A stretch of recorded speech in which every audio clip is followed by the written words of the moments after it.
আল্লাহ রাব্বুল আলামিন বলেন, তিনি সেই আল্লাহ যিনি উম্মীদের ভিতরে তার নবীকে রাসূলকে প্রেরণ করেছেন, মুহাম্মদ সাল্লাল্লাহু আলাইহি ওয়াসাল্লামকে প্রেরণ করেছেন, যিনি তাদেরকে আল্লাহর কিতাব পড়ে শোনাবেন এবং তাদেরকে হিকমত বিজ্ঞান শিক্ষা দিবেন আর তাদের মন মগজকে পরিশুদ্ধ করবেন। এই জন্য আল্লাহ রাব্বুল আলামিন তাকে দুনিয়ায় পাঠিয়েছেন। তার দায়িত্ব ছিল আল্লাহর কিতাব পড়ে শোনাবে। হুজুর সাল্লাল্লাহু আলাইহি ওয়াসাল্লাম তো পড়তে জানতেন না। কোরআন শরীফ যখন নাজিল হতো, হুজুর সাল্লাল্লাহু আলাইহি ওয়াসাল্লাম মুখস্থ করার জন্য খুব তাড়াহুড়ো করতেন, জিহ্বা খুব বারবার নাড়াচাড়া করতেন, যাতে করে কোনো আয়াত বাদ না পড়ে যায়। আল্লাহ রাব্বুল আলামিন হুজুরের এই তাকলিফ দেখে আল্লাহ ঘোষণা করলেন, লা তুহাররিক বিহি লিসানাকা লিতাআজালা বিহি। ও নবী, কোরআন শরীফ মুখস্থ করার জন্য এত তাড়াহুড়া করার কোনো প্রয়োজন আপনার নাই, জিহ্বাকে এত নাড়াচাড়া করার কোনো দরকার নাই। জিবরাইল যখন আপনার প্রতি কোরআন অবতীর্ণ করেন, আপনি আমার জিবরাইলের সাথে একবার মাত্র পড়ে নেবেন, আপনার সিনার ভিতরে গোটা কোরআন শরীফ মুখস্থ করায় দেওয়ার মালিক আমি আল্লাহ। আমি মুখস্থ করায় দেব, শুধু মুখস্থই করাবো না, আমি আপনাকে পড়ার ক্ষমতা দিয়ে দেব। আপনি তেলাওয়াত করতে পারবেন, আপনি তেলাওয়াত করে মানুষকে বুঝাতে পারবেন, সে ক্ষমতাও আমি আপনাকে দান করে দিব। এ হলো এক জায়গা। 2 নম্বরে আর এক জায়গায় আল্লাহ রসুলকে বলছেন, মুনাফিক এবং দুর্বল চিত্ত লোক যারা, তাদের এই অনুভূতি দেওয়ার জন্য যে মুহাম্মদ সাল্লাল্লাহু আলাইহি ওয়াসাল্লামকে আমি তোমাদের মধ্যে পাঠিয়ে দিয়ে তোমাদের প্রতি আমি বিরাট এহসান করেছি, আমি তোমাদের জন্য বিরাট এহসান করেছি যে নবী তোমাদের মধ্যে আমি পাঠিয়েছি। কোরআনে কারীম বলতেছেন এই কথাটি এভাবে, ওয়ালাম লাকাদ মান্নাল্লাহু আলাল মুমিনিনা ইয বা'আসা ফীহিম রাসূলাম মিন আনফুসিহিম ইয়াতলু আলাইহিম আয়াতিহি ويزكيهم ويعلمهم الكتاب والحكمة। আমি আল্লাহ রাব্বুল আলামিন মোমেনদের উপরে যথার্থ অনুগ্রহ করেছেন। আল্লাহ মোমেনদের প্রতি যথার্থ অনুগ্রহ করেছেন যে তিনি মোমেনদের ভেতরেই আল্লাহ রাব্বুল আলামিন মানুষের মধ্য থেকে একজন পয়গম্বর পাঠিয়েছেন এবং তাকে দিয়ে কিতাব শিক্ষা দিয়েছেন, তাদের ব্রেনকে, তাদের মন মগজকে পরিশুদ্ধ করেছেন এবং তাদেরকে কিতাব এবং হিকমত শিক্ষা দিয়েছেন। তৃতীয় আরেকটি জায়গায় আল্লাহ বলেন, কামা আরসালনা ফীকুম রাসূলাম মিনকুম ইয়াতলু আলাইকুম আয়াতিনা ويزكيهم ويعلمكم ما لم تكونوا تعلمون। নবীকে পাঠিয়েছি তোমাদের জন্য এই জন্য যে তিনি তোমাদের কিতাব শিখাবেন, তিনি তোমাদের হিকমত দিবেন, তিনি তোমাদের বিজ্ঞান চর্চা করাবেন, তিনি তোমাদেরকে মগজ, তোমাদের ব্রেন পরিশুদ্ধ করবেন এবং তোমাদেরকে সেই কথা জানাবেন যে কথা তোমরা জানো না। অর্থাৎ তোমাদের কাছে সেই জ্ঞান নাই যেই জ্ঞান দিয়ে এই পৃথিবীর বুকে তোমরা শান্তি লাভ করতে পারবে এই ইহকালীন জীবনে এবং পারকালীন জীবনে, ব্যক্তিতে, পরিবারে ও সমাজে। কোথাও তোমরা তোমাদের জীবনের পূর্ণাঙ্গ শান্তি পেতে পারবে না যতক্ষণ পর্যন্ত মুহাম্মদ রাসূলুল্লাহ সাল্লাল্লাহু আলাইহি ওয়াসাল্লামের অনুকরণ তোমরা না করো। ভাইরা আমার, সরওয়ারে কায়নাত সাল্লাল্লাহু আলাইহি ওয়াসাল্লাম তিনি তার নিজের জীবনকে মানুষের সামনে তুলে ধরেছিলেন। তার চরিত্র ছিল কোরআনের চরিত্র। মুহাম্মদ সাল্লাল্লাহু আলাইহি ওয়াসাল্লামের চরিত্র কিসের চরিত্র ছিল বলুন?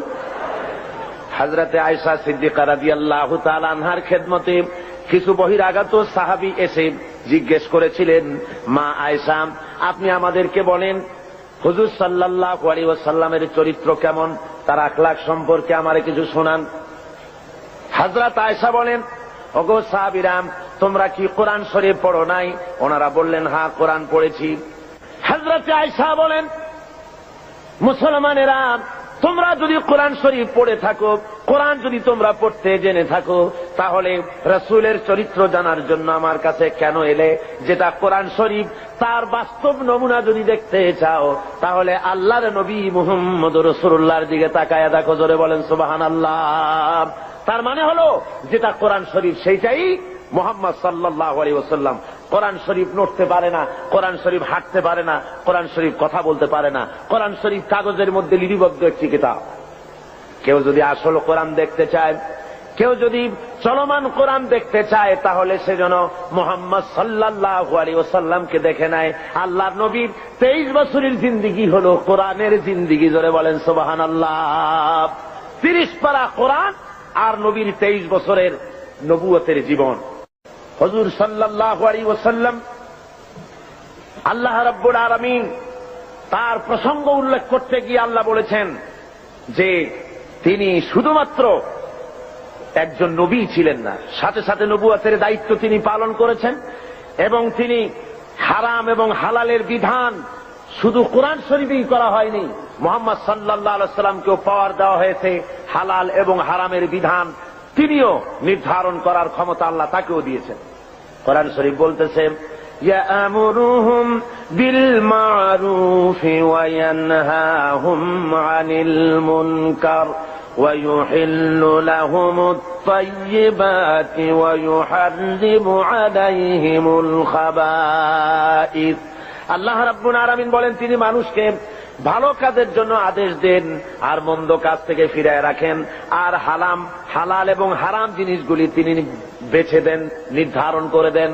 সুতরাং কোরআন শরীফের মধ্যে হালাল হারামের বিধান আল্লাহ যা দিয়েছেন এখানেই শেষ নয়, মুহাম্মদ সাল্লাল্লাহু আলাইহি ওয়াসাল্লামকেও আল্লাহ রাব্বুল আলামিন লেজিসলেটিভ পাওয়ার তাকেও দান করেছেন, অর্থাৎ আইন তৈরি করার তিনি শারে' ছিলেন, শরীয়ত প্রণয়নকারীও ছিলেন। জোরে বলেন সুবহানাল্লাহ। বিরাট ক্ষমতা আল্লাহ তাকে দান করে দিয়েছিলেন। মুহাম্মদ আল্লাহর কথা মানা যেমন ফরজ, মুহাম্মদ সাল্লাল্লাহু আলাইহি ওয়াসাল্লামের কথা মানা সুন্নত না নফল? বলেন তো কি? আপনারা তাহলে নিশ্চয়ই বুঝতে পেরেছেন। মুহাম্মদ সাল্লাল্লাহু আলাইহি ওয়াসাল্লামের কথা মানা শুধু নফল নয়, সুন্নত শুধু নয়, বরং আরো বেশি।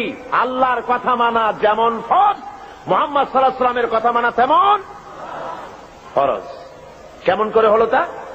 হয়েছে এইভাবে, আল্লাহ রাব্বুল আলামিন তিনি ঘোষণা করেছেন, ওয়ামা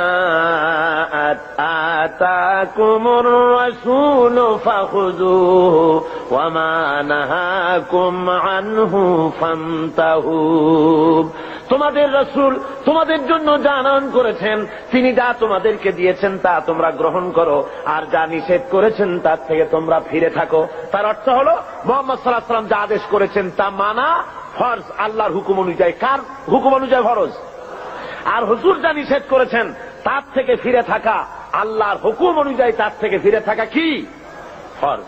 রাসূল যেটা নিষেধ করেছেন তা করা হারাম, যা আদেশ করেছেন তা পালন করা ফরজ।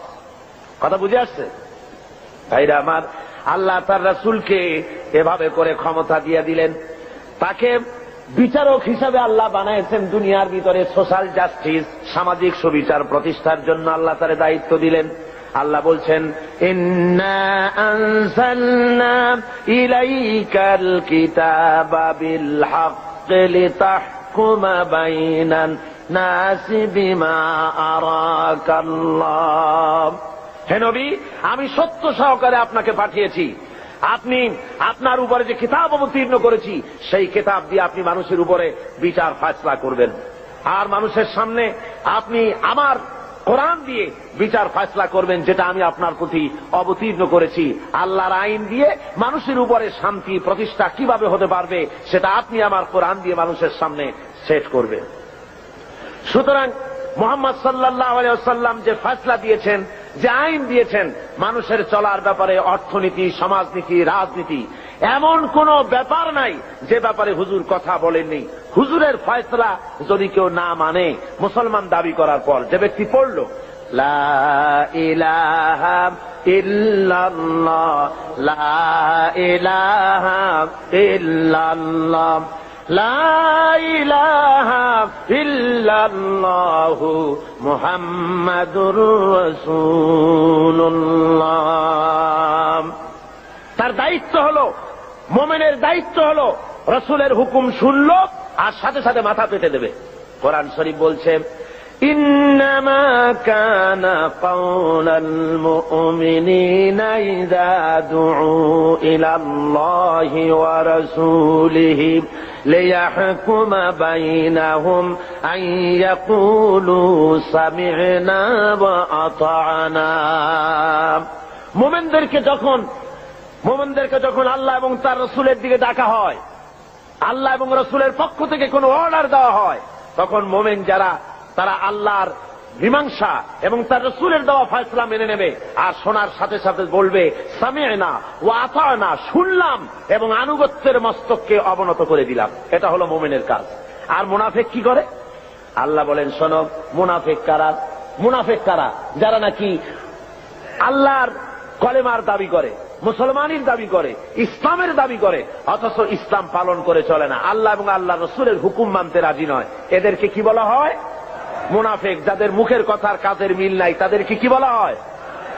এই মুনাফিকদের আচরণ সম্পর্কে আল্লাহ বলেন, وَإِذَا قِيلَ لَهُمْ تَعَالَوْا إِلَى مَا أَنزَلَ اللَّهُ وَإِلَى الرَّسُولِ رَأَيْتَ الْمُنَافِقِينَ يَصُدُّونَ عَنكَ صُدُودًا। আল্লাহ রাব্বুল আলামিন বলেন, যখন এই লোকদেরকে ডাকা হয় আল্লাহ এবং আল্লাহ রসুলের দিকে, তখন যারা মুনাফিক তাদেরকে তুমি দেখতে পাবে তারা আস্তে করে কেটে পড়বে। মুনাফিকেরা কেটে পড়ে। তারা বলে শুনতে, তারা যখনই আল্লাহ এবং আল্লাহ রসুলের হুকুম শোনে তখন তারা বলে যে ধর্ম হলো এটা ব্যক্তিগত ব্যাপার, এটা আমার ইচ্ছা মানি বা ইচ্ছা হয় না মানি, তা নিয়ে এত বাড়াবাড়ি করার কি দরকার। ওরা বলে যে কোরআন শরীফে আছে লা ইকরাহা ফিদ্দীন, ধর্মের ব্যাপারে বাড়াবাড়ি নাই, সুতরাং তোমার কাজ তুমি করো, আমার কাজ আমি করি। এই কথা তারা নিজেরা বলতে থাকে। আসলে যখন একটি মানুষ কলেমা পড়ে মুসলমান হয়, তখন তার অধিকার নাই যে তার ইচ্ছে মতো ব্যক্তিগতভাবে ধর্ম পালন করবে আর বলবে এটা আমার ইচ্ছার উপরে নির্ভর করে। এমন কথা কেউ বলতে পারবে না।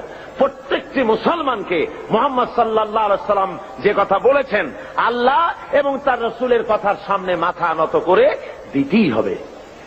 একজন সাহাবী আর একজন ইহুদি রাসূল পাক সাল্লাল্লাহু আলাইহি ওয়াসাল্লামের কাছে এসেছিলেন। এসে ওই ইহুদি মুসলমানের বিরুদ্ধে নালিশ করেছে আল্লাহর নবীর দরবারে। নবীজি সব শুনে ফয়সালা দিলেন ইহুদির সপক্ষে।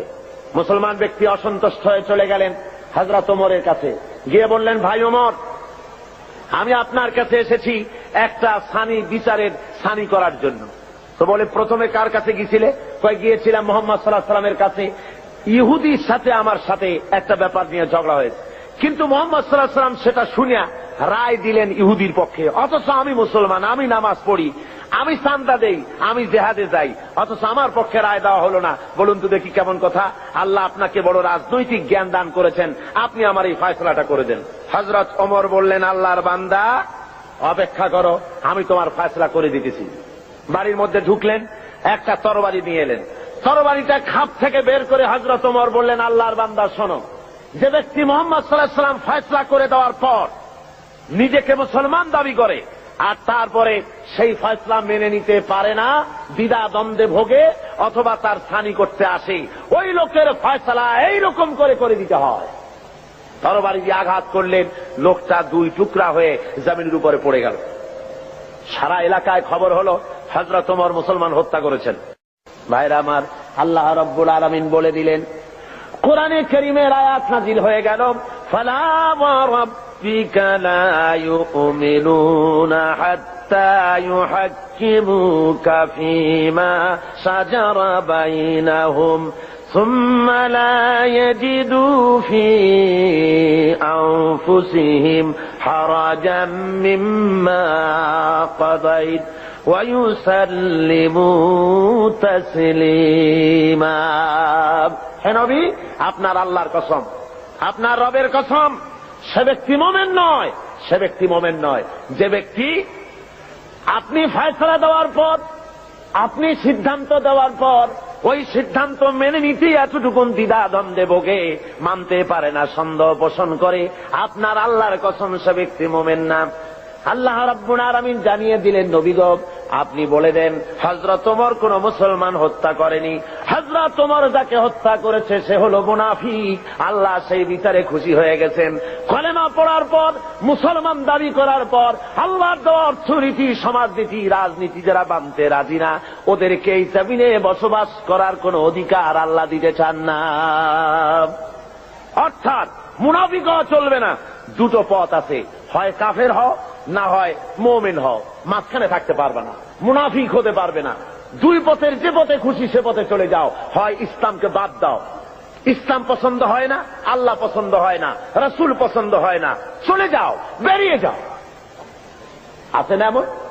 আছে না লোকজন ইসলাম ভালো লাগে না, ইসলাম পছন্দ হয় না, আবার তারা বলে কয় যে জনগণের কোমল হৃদয়, তাদেরকে তাদের কোমল ভাব অনুভূতিকে ধর্মের নামে রাজনীতি করে ব্যবহার করা হয়। জনগণের হৃদয় তো কোমল থাকবেই, কোমল হওয়া স্বাভাবিক, নরম হওয়া স্বাভাবিক, যেহেতু জনগণ হলো ইমানদার দিনদার। আর যারা এই কথা বলে তারা জেনাকার, মদখোর, বদমাশ, কলিজা কঠিন, তাই কোরআনের আওয়াজ তাদের কলিজায় পৌঁছায় না। ভাইরা আমার, সুতরাং আল্লাহ রাব্বুল আলামিন এই লোকগুলি আল্লাহ সম্পর্কে তাদের কথা হলো যে আল্লাহর আইন, এমনি মুসলমান তারা দাবি করবে কিন্তু কোরআন মানতে রাজি না। কোরআন আল্লাহর কিতাব মানবে কিন্তু কোরআনের আইন মানতে রাজি না, রাসূলের কথা মানতে রাজি না। আল্লাহ রাসূলকে ছেড়ে দিয়ে কার্ল মার্কসের গোলাম হবে, মুহাম্মদ সাল্লাল্লাহু আলাইহি ওয়াসাল্লামকে বাদ দিয়ে লেনিনের গোলাম হবে, পছন্দ হয়, কিন্তু রাসূলের গোলামি পছন্দ হয় না। যদি তাই হয় অবস্থা, তাহলে আল্লাহ নোটিশ দিয়েছেন। কি দিয়েছেন বলুন? কি দিয়েছেন? আল্লাহ রাব্বুল আলামিন বলেন, ইয়া মাশারাল জিন্নি ওয়াল ইনস, হে মানুষেরা আর হে জিনেরা, ইন ইসতাতা'তুম আন তানফুযু মিন আকতারিস সামাওয়াতি ওয়াল আরদ ফানফুযু লা তানফুযুনা ইল্লা বিসুলতান। আমার ইসলাম যদি ভালো না লাগে, আমার কোরআন যদি পছন্দ না হয়, আমার নবী যদি ভালো না লাগে, বেরিয়ে যা আমার আকাশের নিচের থেকে, আমার জমিনের উপর থেকে বেরিয়ে যা, চলে যা। ইসলাম ভালো লাগে না, রাসূল ভালো লাগে না, কোরআন ভালো লাগে না, বেরিয়ে যা। এমন দেশে যা, যদি সম্ভব করতে পারো এমন দেশে চলে যাও যেই দেশে আমার সূর্য নাই, যে দেশে আমার চাঁদ নাই, যে দেশে আমার বাতাস নাই, যে দেশে আমার পানি নাই, যে দেশে আমার অক্সিজেন নাই, এমন কোন দেশ যদি পাও সে দেশে চলে যাও। আছে নাকি এমন কোন দেশ? তোমার কার্ল মার্কস যদি পৃথিবী বানিয়ে থাকে কোথাও, সেখানে বেরিয়ে যাও। লেনিন যদি কোন ভূখণ্ড তৈরি করে থাকে, সেখানে চলে যাও। আল্লাহর আকাশের নিচে, আল্লাহর জমিনের উপরে বাস করবা, আল্লাহর দেওয়া পানি খাবা, আল্লাহর বাতাস দিয়ে অক্সিজেন গ্রহণ করবে, আল্লাহর জমিনের ধান খাবে, আল্লাহর গাভীর দুধ খাবে। আর কার্ল মার্কসের গোলামি হতে পারে? যদি বলুন পারে।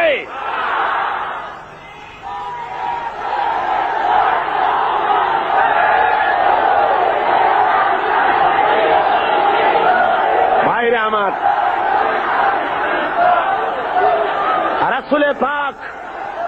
রাসূলে পাক জোরে বলেন সাল্লাল্লাহু আলাইহি ওয়াসাল্লাম স্পষ্টভাবে ঘোষণা করেছেন, লা ইউমিনু আহাদুকুম হাত্তা ইয়াকুনা হাওয়াহু তাবআন লিমা জিতু বিহি। আল্লাহর কসম, তোমাদের মধ্যে কেউ ঈমানদার হতে পারবে না। কে বলতেছেন? আল্লাহ রাসূল বলছেন, তোমাদের ভিতরে কেউ ঈমানদার হতে পারবে না ততক্ষণ পর্যন্ত, যতক্ষণ পর্যন্ত তারা নিজেদের প্রবৃত্তি কর্তৃক পরিচালিত হতে থাকবে এবং আমি যে জিনিস নিয়ে এসেছি তার অনুসরণকারী না হবে, ততক্ষণ পর্যন্ত মুমিন হতে পারবে না। আমি যা এনেছি আল্লাহর কাছে থেকে সেটা অনুসরণ করা লাগবে। আমি যে অর্থনীতি দিয়েছি, রাসূল যে অর্থনীতি দিয়েছেন, রাসূল যে সমাজনীতি দিয়েছেন, রাসূল যে রাষ্ট্রনীতি দিয়েছেন, রাসূল যে পথ দেখিয়েছেন, এই পথ যদি না মানে, রাসূল বলেছেন কখনো মুমিন হতে পারবে না। কে বলেছেন? আল্লাহর নবী বলেছেন। সুতরাং মুমিন মুসলমান যারা, তাদেরকে আল্লাহর দেওয়া বিধান অনুযায়ী আল্লাহর রাসূলের আনুগত্যের সামনে মাথা নত করে দিতে হবে। কি জন্য দিতে হবে? আল্লাহর হুকুম অনুযায়ী।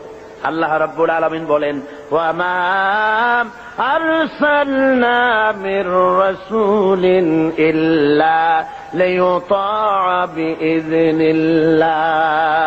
আমি যে রাসূলই পাঠিয়েছি তাকে আনুগত্য করার জন্যই পাঠিয়েছি, আর তা আল্লাহর হুকুমে। নবীর আনুগত্য করতে হবে, এটা কার হুকুম? বলুন জোরে, কার হুকুম? নবীর আনুগত্য করতে হবে আল্লাহর হুকুমে। আল্লাহ রাব্বুল আলামিন বলছেন, মান ইউতিউর রাসূলা ফাকাদ আতা আল্লাহ। যে ব্যক্তি রাসূলের আনুগত্য করলো সে আল্লাহর আনুগত্য করলো। যে রাসূলের আনুগত্য করলো সে কার আনুগত্য করলো? আল্লাহ রাব্বুল আলামিনের। সুতরাং প্রত্যেকটি মুসলমানকে তার ব্যক্তি, পরিবার, সমাজ ও রাষ্ট্রে জীবনের সকল দিক ও বিভাগে একমাত্র তাকে আইন মেনে চলতে হবে। কার? আল্লাহ এবং তার রাসূলে পাক সাল্লাল্লাহু আলাইহি ওয়াসাল্লামের পথ তাকে অনুসরণ করে চলতে হবে। এই জন্য আল্লাহ বলছেন, আতিউল্লাহ ওয়া আতিউর রাসূল। তোমরা আল্লাহর, কুল আতিউল্লাহ ওয়ার রাসূল, আল্লাহ এবং রাসূলের আনুগত্য করো। তোমার জীবনের মুক্তি এই পথে। এই পথ ছাড়া তোমার জীবনের আর কোনো মুক্তি হতে পারে না। আজকে মানুষের জন্য অর্থনৈতিক মুক্তি, লোকেরা মনে করে ইসলাম হলো একটি ধর্ম মাত্র। ইসলাম কি? শুধুমাত্র একটি ধর্ম। এই কথা ছড়ানো হচ্ছে তথাকথিত প্রগতবাদী, নাস্তিক্যবাদীর ধ্বজাধারীরা।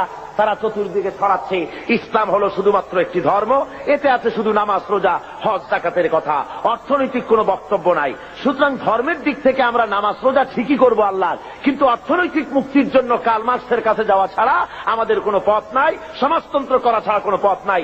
এই কথা তারা বলে বেড়াচ্ছে এবং আমাদের যুবকদেরকে তারা সর্বনাশ করতেছে। বলুন ঠিক কিনা? আপনারা আমাকে বলেন, এই কোরআন শরীফে আল্লাহ কি অর্থনৈতিক বক্তব্য রাখেন নাই? রাজনৈতিক বক্তব্য নাই? সমাজনীতির বক্তব্য নাই?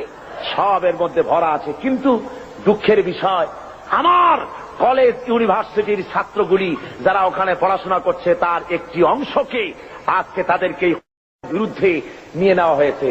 তারা আমার ঘরের ছেলে, অথচ ইসলামকে তারা মুসলমানদের বলে ধর্মান্ধ। মুসলমানদের কি বলে? ধর্মান্ধ। আর ওরা হয়েছে প্রগতিবাদী, প্রগতিশীল। প্রগতি হওয়া যায়, ইসলামরে যত গালি দেওয়া যাবে, রসুলকে গালি দিয়ে যত কবিতা লেখা যাবে, ততই প্রগতিশীল হয়, ততই প্রগতিবাদী হয়। ঠিক কিনা কর? সুতরাং আপনার আমার ছেলেকে যারা ধ্বংস করলো, নষ্ট করলো, ওদের চেনার দরকার আছে না? জোরে বলেন, ওদের চেনার দরকার নাই? কারা আমার ছেলে নষ্ট করলো? আমার ওই ছেলে ইউনিভার্সিটি, কলেজে আজকে যারা লেনিন এবং মার্কসের গোলাম হয়েছে, এই ছেলেগুলি তো আমার ছেলে ছিল, আপনার ছেলে ছিল, আমার ভাইয়ের ছেলে ছিল। এই ছেলেগুলিকে কারা নষ্ট করলো? নষ্ট করেছে ইউনিভার্সিটি এবং কলেজের তথাকথিত এক শ্রেণীর প্রফেসরেরা। সব না, এক শ্রেণীর শিক্ষকরা। কোন শ্রেণী? যেই শ্রেণীর শিক্ষকরা মস্কো থেকে ট্রেনিং পেয়েছে, পেন্টাগনের ট্রেনিং পেয়েছে, পিকিং এর ট্রেনিং পেয়েছে, শান্তিনিকেতন থেকে মগজ ধোলাই করে পাঠিয়ে দেওয়া হয়েছে চট্টগ্রাম ইউনিভার্সিটিতে, পাঠানো হয়েছে রাজশাহী ইউনিভার্সিটিতে, পাঠানো হয়েছে ঢাকা ইউনিভার্সিটিতে। বিভিন্ন ইউনিভার্সিটি থেকে বসে এসব অধ্যাপক, শিক্ষক নামের কলঙ্ক আমার দেশের হাজার হাজার ছেলেকে বেঈমান বানিয়ে দিল। বলুন ঠিক কিনা?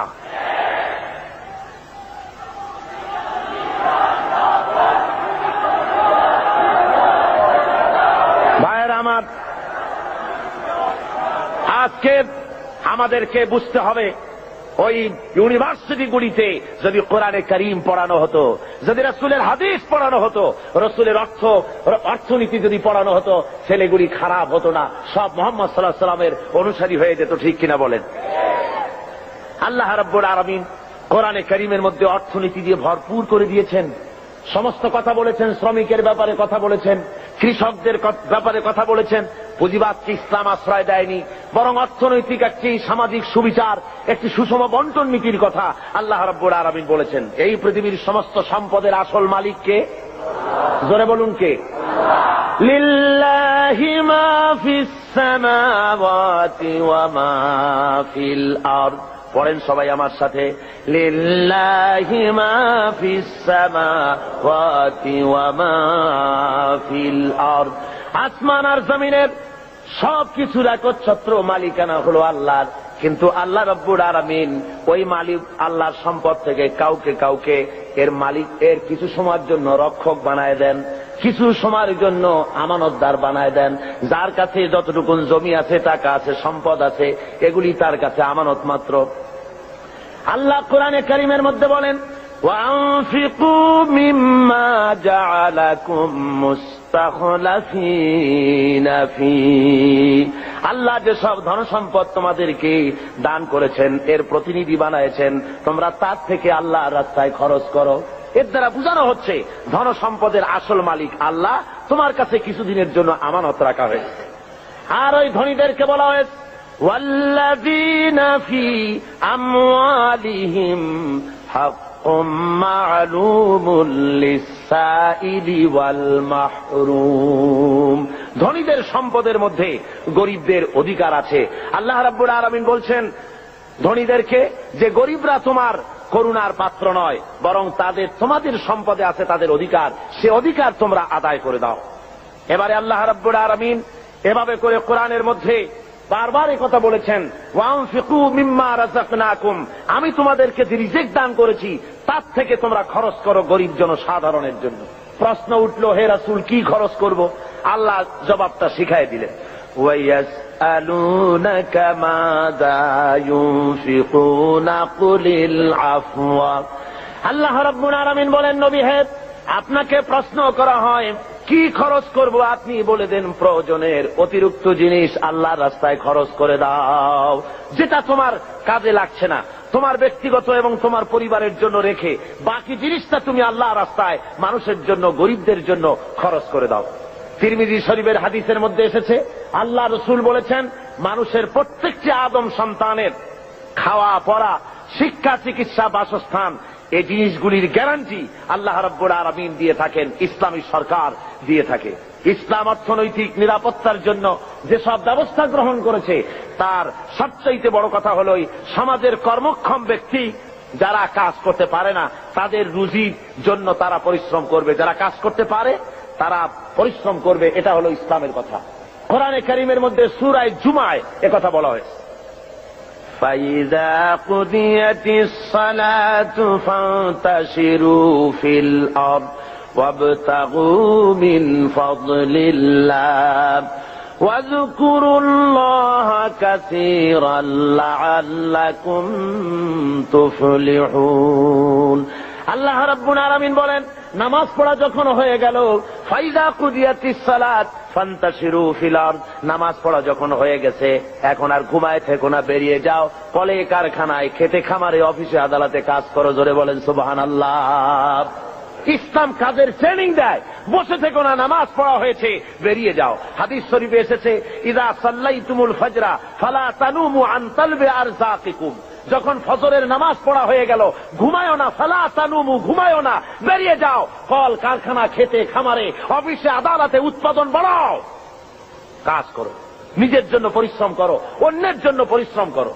হুজুর বলেছেন সেই ব্যক্তির মতো হতভাগ্য আর কেউ নাই যে নিজের জন্য পরিশ্রম করে না, অন্যের জন্য পরিশ্রম করে না, তার মতো হতভাগ্য আর কেউ হতে পারে না। ইসলাম কাজের কথা এভাবে বলেছেন, আর বলেছেন কি, এই কাজটা যখন করবে তখন কিন্তু আমাকে ভুলে যেও না, আমার কথা মনে রেখো। যখন তুমি কাজে বেরোবে, আমার ফাইদা কুদিয়াতিস সালাত ফান্তাশিরু ফিল আরদ ওয়াবতাগু মিন ফাদলিল্লাহ ওয়াজকুরুল্লাহা কাসীরান লাআল্লাকুম তুফলিহুন, যখন তোমরা রুজি তালাশের জন্য বেরোবে তখন আমার জিকির বেশি বেশি করে করবে। কার জিকির? আল্লাহর জিকির। তার মানে এটা নয় যে অফিসে বসে আল্লাহু আল্লাহু করবেন, তারপরে জমিনে গিয়ে আল্লাহু আল্লাহু করবেন মুখে মুখে শুধু, তা না। জিকির মানে স্মরণ। জিকির মানে কি? এর মানে হলো আপনি যখন অফিসে বসবেন, আল্লাহ বলেন এটা তোমার রুজি কামাইয়ের জায়গা, অফিসে বসে যতক্ষণ থাকবে তখন আমাকে স্মরণ করবে। আমি যদি তোমার স্মরণে থাকি তাহলে বাম হাতের ইনকাম করা সম্ভব হবে না। কথা বোঝেন? বাম হাতের ইনকাম এটা আছে নাকি? চিটাগঙ্গে নাই বোধহয়, আছে। ঘুষের টাকা, অবশ্য বাংলাদেশে ঘুষ নাই। বাংলাদেশে ঘুষের প্রচলন আছে নাকি? না না, বাংলাদেশে ঘুষ গেছে বকশিস হইয়া। কয় যে আমার বকশিস দিতে। হযরতে ওমরে ফারুক রাদিয়াল্লাহু তাআলা আনহুর জামানায় যাকাত কালেক্টররা যাকাতের টাকা নিয়ে আসছে, এসে বলছে, হে আমিরুল মুমিনিন, এই নিন, এই টোপলাটা হলো যাকাতের। আচ্ছা ওইটা কি? ওই যে ছোট টোপলাটা? কয় ওটা হলো আমার হাদিয়া, লোকেরা আমাকে দিয়েছে। হযরত ওমর বলছেন ওটাও জমা দাও।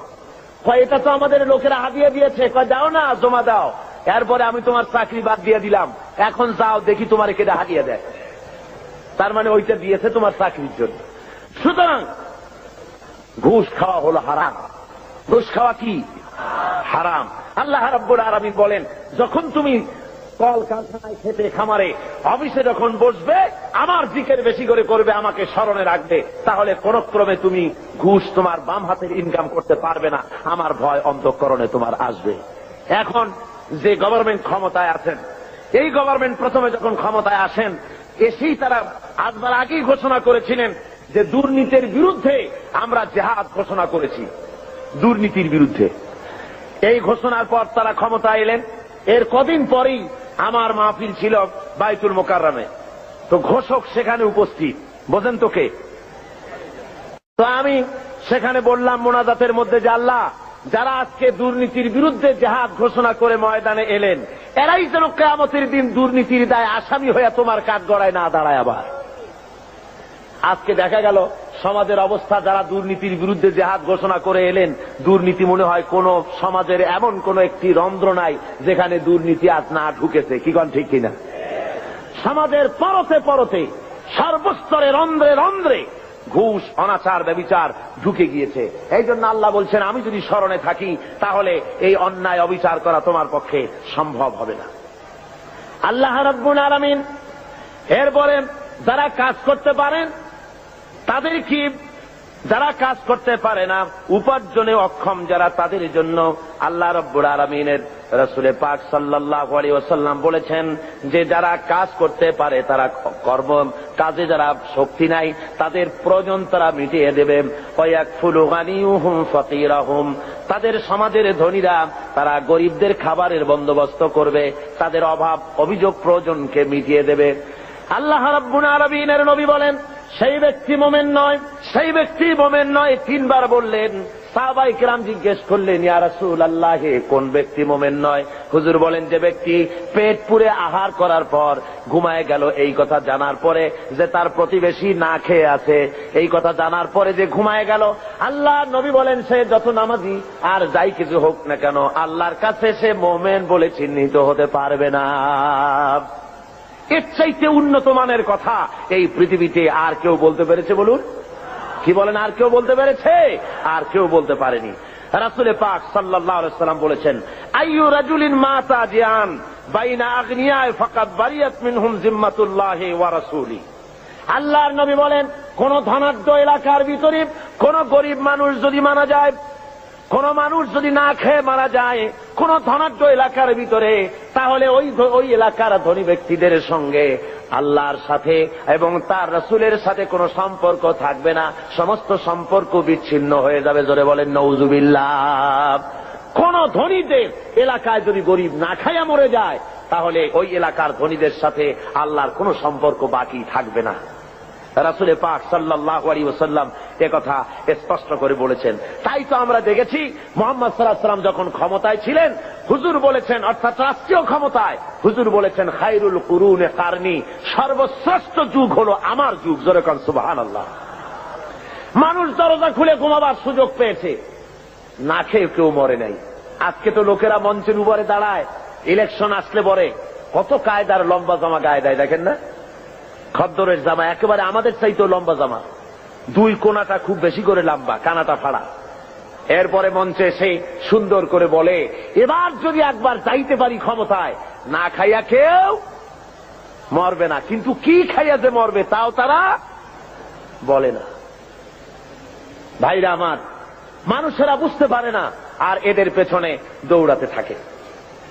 রাসূল পাক সাল্লাল্লাহু আলাইহি ওয়াসাল্লাম ইসলামী বিধানের মাধ্যমে মানুষের খাওয়া পড়ার, শিক্ষা, চিকিৎসা, বাসস্থানের গ্যারান্টি দিয়েছিলেন।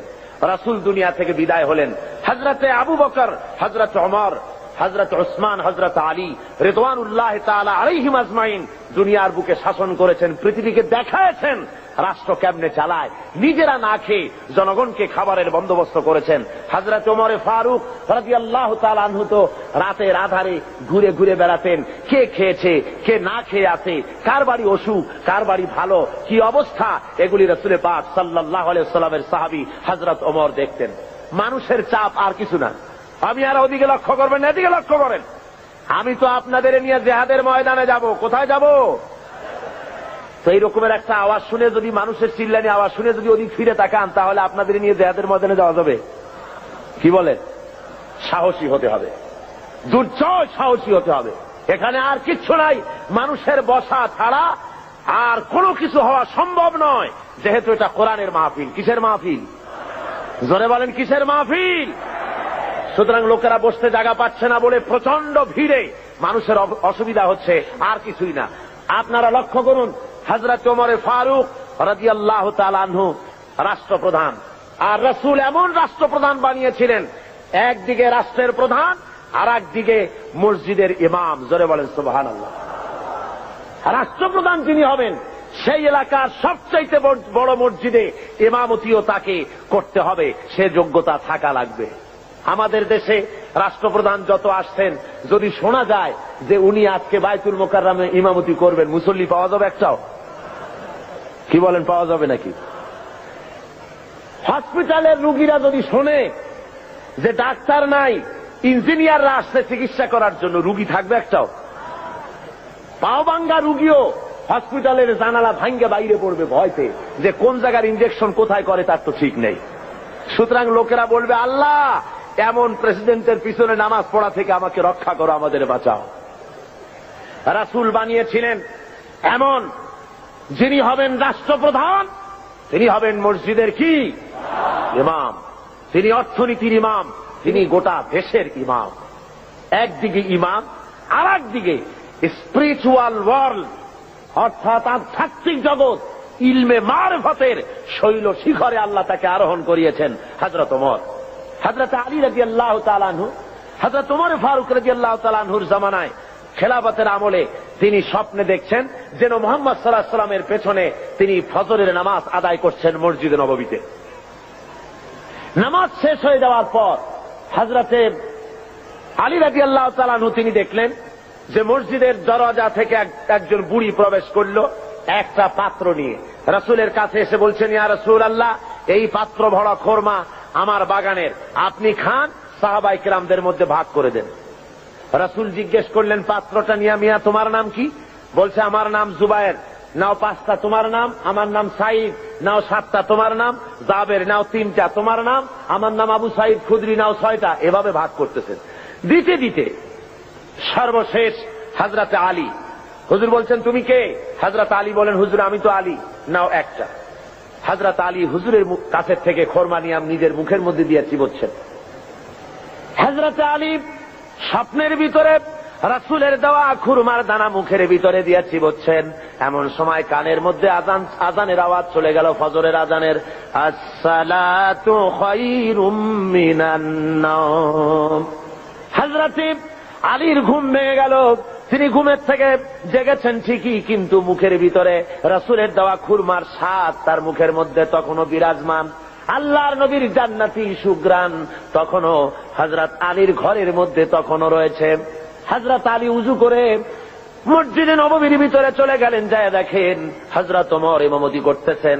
নামাজ শেষে ওমর যখন পিছনে ফিরেছেন, হযরত আলী দেখেন মসজিদের ভিতরে একজন লোক ঢুকলো। মসজিদের ভিতরে একজন বুড়ি ঢুকলেন, হাতে একটা পাত্র নিয়ে এসে বলছেন, হে আমার আমিরুল মুমিনিন, এটা আমার বাগানের, আপনি নিজে খান আর রাসূলের সাহাবীদের মধ্যে ভাগ করে।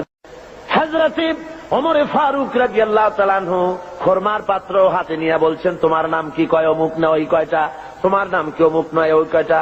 দিতে দিতে হযরত আলীর বেলায় বলেন, আলী তুমি কে? কয় আমি তো আলী। কয় তুমি নাও 1টা। হযরত আলী বলেন, ভাই ওমর, তোমার কাছে তো খোরমা আরো আছে পাত্রে দেখা যায়, আমার ঘরে ছেলে পেলে আছে, দিলে তো তুমি আরো দিতে পারো, আমার 1টা কেন দিলে? একাধিক দাও না কেন? হযরত ওমর বলেন, ওরে আলী, বিগত রজনীতে স্বপ্নের ভিতরে যদি নবী মুহাম্মদ রাসূলুল্লাহ সাল্লাল্লাহু আলাইহি ওয়াসাল্লাম তোমারে একাধিক খোরমা দিতেন, আমি ওমরও তোমাকে একাধিক খোরমা দিয়া দিতাম। কেমন রাষ্ট্রপ্রধান! আমিরুল মুমিনিন হযরত ওমর ফারুক রাদিয়াল্লাহু তাআলা আনহু। মানুষের একদিকে আমিরুল মুমিনিন রাষ্ট্রপ্রধান, আর একদিকে দুয়ারে দুয়ারে ঘুরে বেড়াচ্ছেন, কে খেতে পারতেছে কে খেতে পারতেছে না, সব ঘুরে ঘুরে তিনি দেখতেছেন। একবার তিনি এক মুসলমান বাহিনী, ইসলামী বাহিনী যুদ্ধ করতে গেছে, জিহাদের ময়দান থেকে ফিরে আসতেছে তারা। তিনি খবর নেওয়ার জন্য এগিয়ে গেলেন, খবর নেওয়ার জন্য এগিয়ে গিয়েছেন। প্রতিমধ্যে এক বুড়ির সঙ্গে দেখা। বুড়ি জিজ্ঞেস করেন, ভাই মিয়া, তুমি কি জানো হযরত ওমর কোথায় গেছে? হযরত ওমর পথে নিজের পরিচয় দেওয়া সঠিক মনে করলেন না। তিনি বললেন যে ওমর এই দিকে গেছে, নিজের দিকে দেখালেন। বুড়ি মনে করছে ওই দিকে গেছে। হযরতে ওমরের কথার পর বুড়ি বলছে, পথিক তুমি কি জানো ওমর কেমন আছে? কয় হ্যাঁ জানি তো, ভালো আছে। কয় তুমি তো বলছো ভালো আছে, আমি বলি ওমর নিপাত যাক। হযরত ওমর বললেন, মা তা কেন? কয় যে আমি আজকে 3-4 দিন পর্যন্ত বাইরের থেকে এসেছি, আমি মদিনার লোক না, তো আমি এখানে আছি, খলিফার কাছেও যেতে পারি না, আর আমিও আমার খাবার ঠিক মতো পাই না।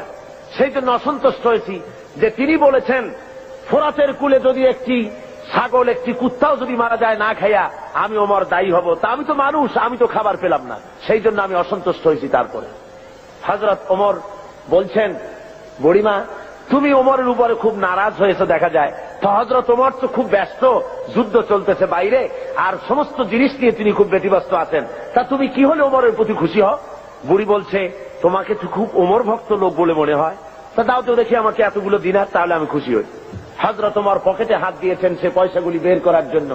এমন সময় যে এলাকায় মুসলমানেরা যুদ্ধ করতে গিয়েছিলেন, সেই এলাকা থেকে তারা ফিরে এসে প্রতিমধ্যে হযরত ওমরকে দেখে বলছেন, আমিরুল মুমিনিন খলিফাতুল মুসলিমিন, আল্লাহ শুকর যে আল্লাহ আমাদেরকে জয়ী করেছেন।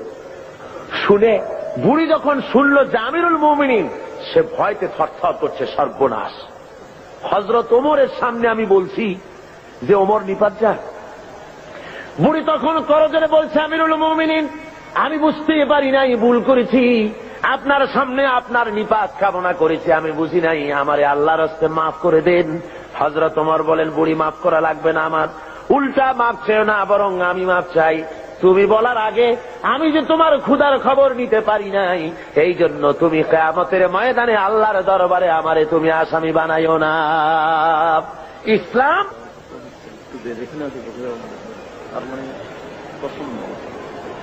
বন্ধুগণ, মানুষের প্রচন্ড ভিড়ে মানুষ মারা যাওয়ার উপক্রম হচ্ছে কোন কোন আশেপাশে।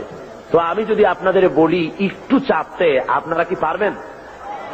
আমিও জানি আপনারা পারবেন, কিন্তু দাঁড়াবেন না, কেউ দাঁড়াবেন না, দাঁড়াবার কোনো পারমিশন নাই, বেয়াদবি করবেন না। বসা অবস্থায় একটু এগোন তো, বসা অবস্থায় চতুর্দিক থেকে কেউ কোনো মুসলমান দাঁড়াবে না।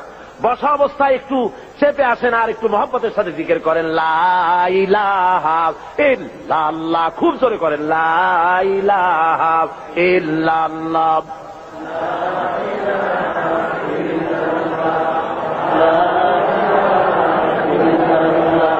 লা ইলাহা ইল্লাল্লাহ, লা ইলাহা ইল্লাল্লাহ, লা ইলাহা ইল্লাল্লাহ, লা ইলাহা।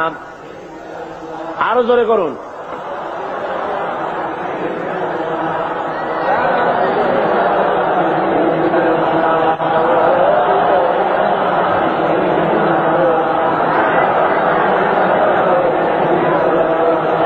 লা ইলাহা ইল্লাল্লাহ, লা ইলাহা, লা ইলাহা ইল্লাল্লাহু মুহাম্মাদুর রাসূলুল্লাহ। ভাইরা আমার, ইসলাম যাকাতের মাধ্যমে এবং পারস্পরিক দানের মাধ্যমে মানুষের দরিদ্রতা দূর করার ব্যবস্থা করেছে। হযরত ওমর ইবনে আব্দুল আজিজ রাহমাতুল্লাহ আলাইহির যুগে বাজারে বাজারে শহরাত করা হতো, যাকাত কে নেবে, যাকাত কে নেবে, একটা লোক যাকাত নেব আমি, এইরকম লোক পাওয়া যায় নাই। জোরে কোন সুবহানাল্লাহ, লোক পাওয়া যায় না। হযরত ওমর ইবনে আব্দুল আজিজ রাহমাতুল্লাহ আলাইহির জামানায় একটা লোক অনেকগুলি যাকাতে সদকার টাকা নিয়ে ঘুরতেছেন, কারে দেবে, গরিব তালাশ করতেছে। তালাশ করতে করতে 3 দিন হয়ে গেছে, পায়নি। শেষ পর্যন্ত মরুদ্যানের ভেতরে বসে ঝিমোচ্ছে। এমন সময় দেখে যে আর একটা লোক সেখানে আসছে, গায়ের জামা কাপড় ময়লা, বিরাট একটা গাচ্ছি। তারে বলছে, আসসালামু আলাইকুম ভাই, আল্লাহর মেহেরবানি আপনারে পাইয়া গেছি, আমি আজকে 3 দিন পর্যন্ত সদকার টাকা নিয়ে ঘুরতেছি, কারে দেবো কোনো লোক পাই না, আপনার মতো একটা গরিব লোক পাইয়া গেছি, আপনি দয়া করে আমার টাকাগুলি নিয়ে আমারে বাঁচা। ওই লোকটা বলছে, মিয়া তোমার মাথায় স্ক্রু ঢিলা টিলা নাকি? তুমি কি মনে করছো আমার ওই টোপলার মধ্যে ছেঁড়া খাতা? আমার টোপলার তোমার ওর মধ্যে কয় টাকা? কয় যে এত। তা আমারটা গুনিয়ে দেখো, তোমারটা চাইতে অনেক বেশি। তুমি ঘুরছো 3 দিন, আমি ঘুরেছি 1 সপ্তাহ। পুরা এলাকায় 70 টাকা নিতে পারে এমন গরিব খুঁজা পাইলাম না। জোরে বলেন সুবহানাল্লাহ, জোরে বলেন সুবহানাল্লাহ। এটা কিসের বরকতে হয়েছে? ইসলামের বরকতে। জোরে বলেন কিসের বরকতে? ইসলামের বরকতে। আল্লাহ রাব্বুল আলামিনের হাবিব বলেন, তুখাযু মিন আগনিয়াইহিম ওয়া তুরাদ্দু আলা ফুকারাইহিম। ধনীদের কাছ থেকে যাকাত নাও আর গরিবদের কাছে দিয়ে দাও। যদি যাকাত দিতে কেউ অস্বীকার করে তাহলে হাফেজ ইবনে হাজার আসকালানী রাহমাতুল্লাহ আলাইহি তিনি বুখারী শরহ ফাতুল বারীর মধ্যে তিনি লিখেছেন, ফামানিম তানিয়া উখিযাত বিহি উখিযাত মিনহু ফাহরান। অর্থাৎ যদি কেউ যাকাত দিতে গভর্নমেন্টের হাতে অস্বীকার করে, জবরদস্তি করে তার কাছ থেকে যাকাত আদায় করে নাও। যাকাত দিতেই হবে বাই হুক এন্ড ক্রুক, গভর্নমেন্টের হাতে। তাই বলে এই বর্তমান হাজী সাহেব গভর্নমেন্টের হাতে না। বর্তমান গভর্নমেন্ট আইন করেছেন, যাকাত বোর্ড গঠন করেছেন। আমি প্রেসিডেন্টের সামনে বলেছি, সেই গভর্নমেন্টের হক নাই, অধিকার নাই যাকাত আদায় করার, যে গভর্নমেন্ট নামাজ কায়েম করে না। আল্লাযীনা ইম্মাক্কান্নাহুম ফিল আরদ আকামুস সালাত ওয়া আতাউজ যাকাত ওয়া আমারু বিল মা'রুফ ওয়া নাহাউ আনিল মুনকার। আল্লাহ রাব্বুল আলামিন বলেন, আমি যদি মানুষকে, মুমিনদেরকে যদি ক্ষমতায় দেই, 4খানা কাজ করবে। কয়খানা বলুন? মুমিন ব্যক্তিদের যদি আমি ক্ষমতা দেই, 4টা কাজ করবে। প্রথম কাজ হলো, প্রথম নম্বরে নামাজ আদায় করবে, নামাজ কায়েম করবে, নামাজ প্রতিষ্ঠা করবে। অর্ডার দিয়ে দিবে নামাজ পড়তে হবে বাধ্যতামূলক। কোন অফিসার, কোন স্কুল, কোন কলেজ, কোন ইউনিভার্সিটি নামাজের অর্থে চলতে পারবে না।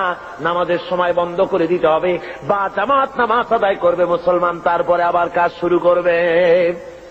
অর্ডার হবে গভর্নমেন্টের পক্ষ থেকে, নামাজ পড়তেই হবে, আল্লাহর হুকুম। অনেকে বলে, কয় হুজুর শুধু তো একটু নামাজ পড়ি না, নইলে আমি লোকটা আসলে খারাপ না। দান সৎকা করি, রোটারি, লায়ন্স, অ্যাপেক্স, লিও, তারপরে ফ্রিমেসন, এই ধরনের অনেক সংগঠনের সাথে থাকে, চক্ষু শিবির করি, চোখ ভালো করে দিই, খাবার দিই, শীত বস্ত্র দেই। আমি লোক খারাপ না, শুধু যা নামাজ পড়ি না তাই বলে আমার ইমান নষ্ট হলো নাকি? আমি বলি, মিয়া ইমানই তো নাই, তার নষ্ট হবে কি? ইমান থাকার জন্য নামাজ জরুরি। যার নামাজ নাই, লা দীনা লিমান লা সালাত লাহু। যার কাছে নামাজ নাই তার কাছে ইমান নাই। সুতরাং নামাজ হল দিনের খুঁটি, ইমাদুদ্দিন, দিনের পিলার। পিলার নাই তো আপনার ছাদ হবে কেমনে, ঘর বাড়ি হবে কেমনে? হইতে পারে? পিলার ছাড়া ঘর বাড়ি হয়? হতে পারে না। সুতরাং নামাজ প্রতিষ্ঠা যে গভর্নমেন্ট করে না, ভালো কাজের আদেশ করা এবং অন্যায়ের প্রতিরোধ যে করে না, তার সেই গভর্নমেন্টের অধিকার নাই যাকাত বোর্ড গঠন করে যাকাত আদায় করা। জোরে বলেন, অধিকার আছে? কোন অধিকার নাই। ভালো কাজের আদেশ করা তো দূরের কথা, অন্যায়ের প্রতিরোধ তো দূরের কথা। বর্তমান গভর্নমেন্টের সময় সবচাইতে বেশি অবৈধ কার্যকলাপ বেশি ঘটেছে, বলেন ঠিক কিনা? সুতরাং শরীরের ভিতরে যদি হয় ক্যান্সার, ব্লাড ক্যান্সার অথবা হার্ট ক্যান্সার, মাথায় যদি লক্ষ্মীবিলাস মাখে, লক্ষ্মীবিলাস তেল, আশ্চর্য মলম যদি বুকে মাখে, ক্যান্সারের কোন উপকার হবে? হবে না। দেশটারে বেহায়ামি, অশ্লীলতা, মদ, জুয়া, জেনা, ব্যভিচার, সুদ, ঘুষ দিয়ে ভরে ফেলানো হয়েছে। সুতরাং আপনার এই যাকাত বোর্ড গঠন করে এই দেশকে ভালো বানাবার কোন উপায় হতে পারে না। সেই জন্য রাসূল বলেছেন, ইসলামী গভর্নমেন্টের হক হলো যাকাত আদায় করবে। যদি কেউ না দেয় তাহলে জবরদস্তি করে আদায় করবে। হযরতে আবু বকর সিদ্দিক রাদিয়াল্লাহু তাআলা আনহু যাকাত, মুনকিরিনে যাকাত, যারা যাকাত দিতে অস্বীকার করেছিলেন, তাদের সম্পর্কে তিনি বলেছিলেন, ওয়াল্লাহি লাউ কাতিলান্না মান ফাররাকা বাইনাস সালাতি ওয়াজ যাকাত। আল্লাহর কসম, আমি যুদ্ধ ঘোষণা করব, জিহাদ করব যারা যাকাত দিতে অস্বীকার করে। অর্থাৎ কাফেরদের বিরুদ্ধে জিহাদ করা যেমন ফরজ মনে করি, অনুরূপ ভাবে আমি যারা যাকাত দিতে অস্বীকার করে তাদের বিরুদ্ধে জেহাদ ঘোষণা করতে, জেহাদ করা আমি ফরজ মনে করি। সুতরাং মুসলমান সমাজের মধ্যে, ইসলামী সমাজে যাকাত গভর্নমেন্ট আদায় করে, জনগণের অভাব প্রয়োজন মিটায় দেয়। কেউ 10 তলায় বাস করবে আর কেউ গাছতলায় থাকবে, এই সিস্টেম ইসলামের কাছে নাই। ইসলাম মানুষকে সমান করে দিতে পারে, এই ব্যবস্থা পৃথিবীতে আর কেউ করে দিতে পারে না। রাসূল পাক সাল্লাল্লাহু আলাইহি ওয়াসাল্লাম বলেছেন, তিনি আজকে যেমন পৃথিবীতে ব্যাংক আছে, এরকম একটি ব্যাংক উদ্বোধন করেছিলেন আল্লাহর নবী। আজকের ব্যাংকগুলি তো সুদভিত্তিক ব্যাংক, আর হুজুর যে ব্যাংক উদ্বোধন করেছিলেন সে ব্যাংকের নাম ছিল বাইতুল মাল। কি নাম ছিল? বাইতুল মাল নামক ব্যাংক উদ্বোধন করতে গিয়ে আল্লাহর নবী বলেছিলেন, মান তারাকা দায়নান আও দিয়ান ফালাইয়া। আল্লাহর নবী বলেন, যদি কোন ঋণগ্রস্ত ব্যক্তি ঋণ পরিশোধ না করে যদি মারা যায়, তাহলে আমি মুহাম্মদ সাল্লাল্লাহু আলাইহি ওয়াসাল্লাম তার পূর্ণ ঋণের ভার নিয়ে নিলাম। শুধু ঋণ শোধের ভারই নিলাম না, তার বিধবা স্ত্রী এবং তার অসহায় ছেলে পেলে এতিম বাচ্চাগুলি সবগুলির বোঝা আমি মুহাম্মদ সাল্লাল্লাহু আলাইহি ওয়াসাল্লাম আমার কাঁধে উঠায়া নিলাম। এর নাম ইসলামী স্টেট। রাষ্ট্রপ্রধান গোটা দেশের সবকিছুর জন্য তাকে দায়ী হতে হয় এবং জনগণের খেদমত করার জন্য প্রস্তুতি নিতে হয়। আর এই পথ একমাত্র দিতে পারে ইসলাম, আর কেউ দিতে পারে না। সেই জন্য ইসলাম এই যাকাতের ভিত্তিতে, যাকাত ব্যবস্থার মাধ্যমে জনগণকে ইসলামের পথ দেখিয়েছে, তাদেরকে অভাব অভিযোগ দূর করেছে, খাওয়া পড়া শিক্ষা চিকিৎসা বাসস্থানের গ্যারান্টি দিয়েছে। এই ব্যবস্থা আর কেউ দিতে পারে না। আল্লাহ রাব্বুল আলামিন কোরআনে কারীমের মধ্যে বলেন, কায়লা ইয়াকুনা দুলাতাম বাইনাল আগনিয়াই মিনকুম। তোমাদের কিছু সংখ্যক ধনীদের হাতে যেন সম্পদ পুঞ্জীভূত হয়ে না থাকে, গুটি কয়েক ধনীদের কাছে যেন সম্পদ পুঞ্জীভূত হয়ে না থাকে, বরং তা স্প্রেড করে গোটা সমাজের মধ্যে যেন যাকাত সৎকার আকারে তা যেন ছড়িয়ে যায়। আল্লাহ রাব্বুল আলামিন বলেন, কিয়ামতের দিন জাহান্নামীদেরকে প্রশ্ন করা হবে, ইয়াতাসাআলুনা আনিল মুজরিমিন মা সালাকাকুম ফি সাকার। জাহান্নামীদেরকে জিজ্ঞাসা করা হবে, কেন তোমরা আজকে জাহান্নামে এলে? ওরা জবাবে বলবে, ক্বালু লাম নাকু মিনাল মুসাল্লিনা ওয়া লাম নাকু নুতঈমুল মিসকিন। ওরা বলবে, আমরা নামাজ আদায় করতাম না, আর আমরা ফকির মিসকিনদেরকে খেতে দিতাম না, এই কারণে জাহান্নামে এসেছি। এই আয়াত দ্বারা প্রমাণ হলো জাহান্নামে মানুষ যত কারণে যাবে তার মধ্যে দুইটা কারণ হলো বড়। কয়টা কারণ বড়? দুইটি কারণ বড়। একটি হলো নামাজ আদায় না করা, 2 নম্বর হলো এতিম মিসকিন গরিবদেরকে খেতে না দেওয়া। যদি এভাবে করা হয়, এ কারণে আল্লাহ তাদের জাহান্নামে দিবেন। আল্লাহ রাব্বুল আলামিন বলেন, আরাআইতাল্লাযী ইউকাযযিবু বিদ্দীন। পড়েন সবাই, আরাআইতাল্লাযী ইউকাযযিবু বিদ্দীন ফাযালিকাল্লাযী ইয়াদুউল ইয়াতীম ওয়ালা ইয়াহুদ্দু আলা তুআমিল মিসকিন ফাওয়াইলুল লিল মুসাল্লিন আল্লাযীনা হুম আন সালাতিহিম সাহুন আল্লাযীনা হুম ইউরাউনা ওয়া ইয়ামনাউনাল মাউন। হে নবী, আপনি কি দেখেছেন ওই ব্যক্তিকে যে পরকালকে অস্বীকার করেছে, দিনকে অস্বীকার করেছে? পরকাল আর দিনকে অস্বীকার করেছে কারা? যারা নাকি এতিমকে গলায় ধাক্কা দিয়েছে আর মিসকিনকে খেতে দেয়নি। এতিমের গলায় ধাক্কা মারা আর মিসকিনকে খেতে না দেওয়া পরকালকে অস্বীকার করার শামিল। জোরে বলেন সুবহানাল্লাহ। কত বড় কথা! এতিম মিসকিনকে গলায় ধাক্কা মারা এবং মিসকিনকে খেতে না দেওয়া, এতিমকে ধাক্কা দেওয়া আল্লাহ রাব্বুল আলামিন বরদাস্ত করেন না। পরকালকে অস্বীকার করার শামিল এগুলি হয়ে যায়। তাই ইসলাম বলেছে, গরিব মিসকিনকে ভালো ব্যবহার করো, তাদেরকে খাবার দাও, পড়ার দাও। আর এর সব কিছুর দায়িত্ব হলো গভর্নমেন্টের। ইসলামী গভর্নমেন্ট যদি হয়ে যায়, কোরআনের রাজ যদি কায়েম হয়ে যায়, তাহলে কেউ 1000 বিঘা জমির মালিক হবে, আর কারো রান্নাঘর উঠাবারও জায়গা থাকবে না। এই ব্যবস্থা ইসলাম হলে এ ব্যবস্থা থাকতে পারবে না।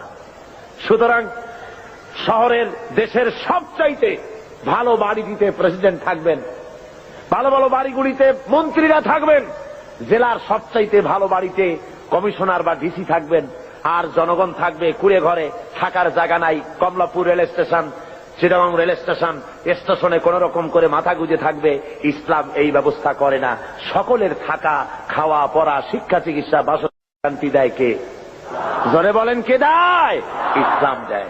আজকে শ্রমিকদেরকে তথাকথিত সমাজবাদীরা তারা বলে ইসলামের কাছে অর্থনীতি নাই। আরে বাবা, ইসলামের কাছে নাই, তুমি পেলে কোত্থেকে? তোমার কার্ল মার্কস, তোমার লেনিন যতটুকুন পেয়েছে ইসলামকে রিসার্চ করে তার থেকে একটুখানি নিতে চেষ্টা করেছে।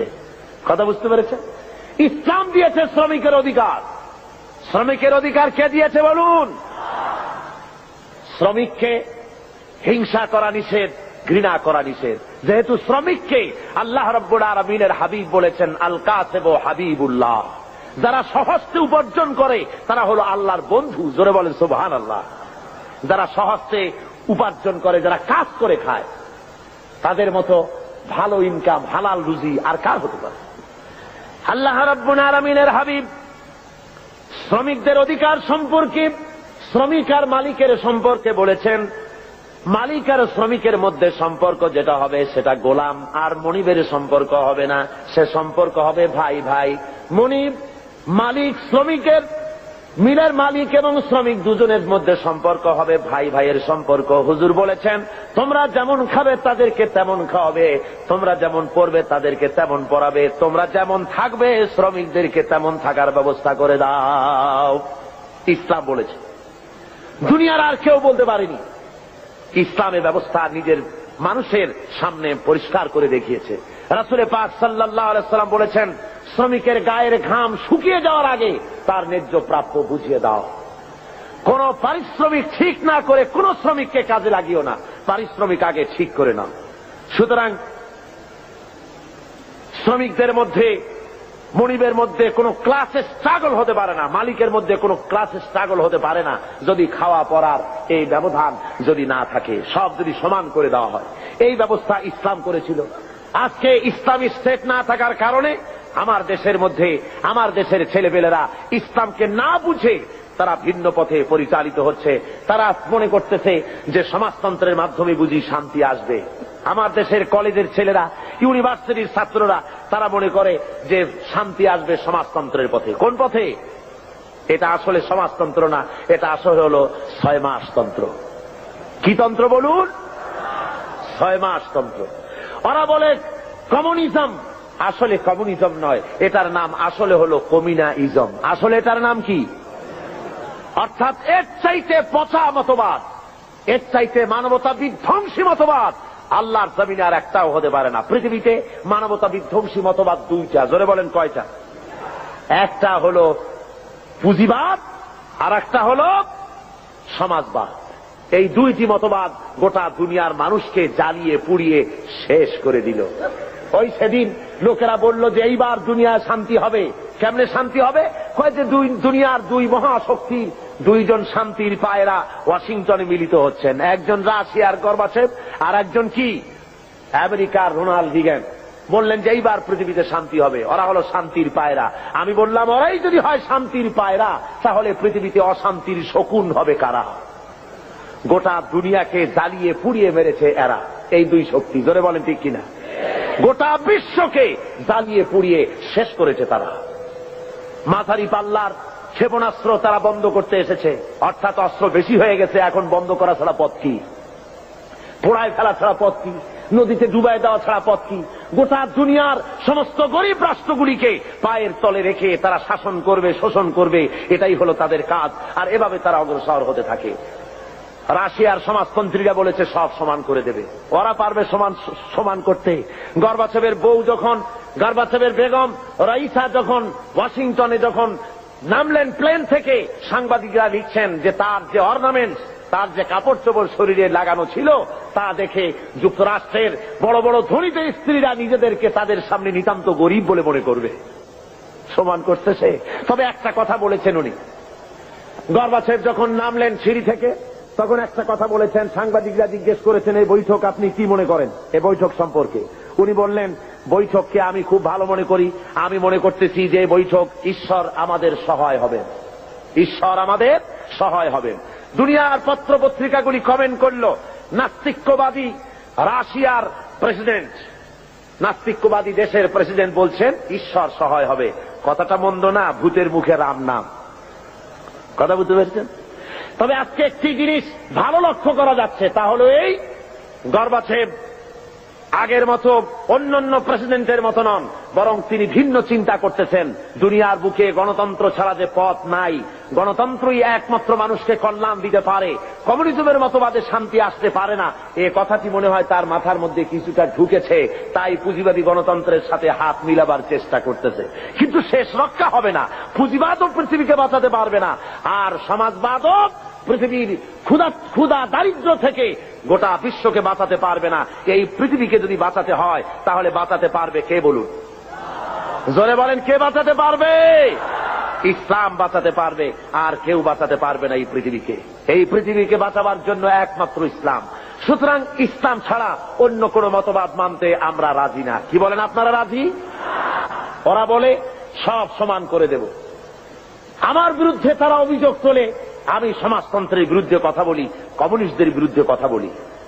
কমিউনিস্টদের বিরুদ্ধে তো কথা বলতেই হবে, যেহেতু তারা আল্লাহকে মানে না। কমিউনিস্টরা কি মানে না বলুন? জোরে বলেন, কি মানে না? কমিউনিস্টরা নাস্তিক, তারা আল্লাহকে অস্বীকার করেছে। মার্কস অ্যান্ড এঙ্গেলস এই বইয়ের ভিতরে 385 পৃষ্ঠায় এর মধ্যে লেখা হয়েছে যে ধর্ম হলো একটি ধর্ম মানুষেরা নিজেরা তৈরি করেছে। ধর্ম বলতে আসলে কোনো জিনিস নাই। কার্ল মার্কস তার one step forward to step back বইয়ের মধ্যে লিখেছেন, ধর্ম হলো মানুষের জন্য আফিম।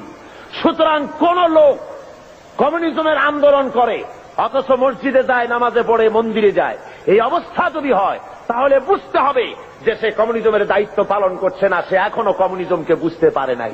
তার মানে হলো তারা সম্পূর্ণ ধর্ম বিরোধী, আল্লাহ বিরোধী। কমিউনিজমের ইতিহাসে আল্লাহর অস্তিত্ব নাই।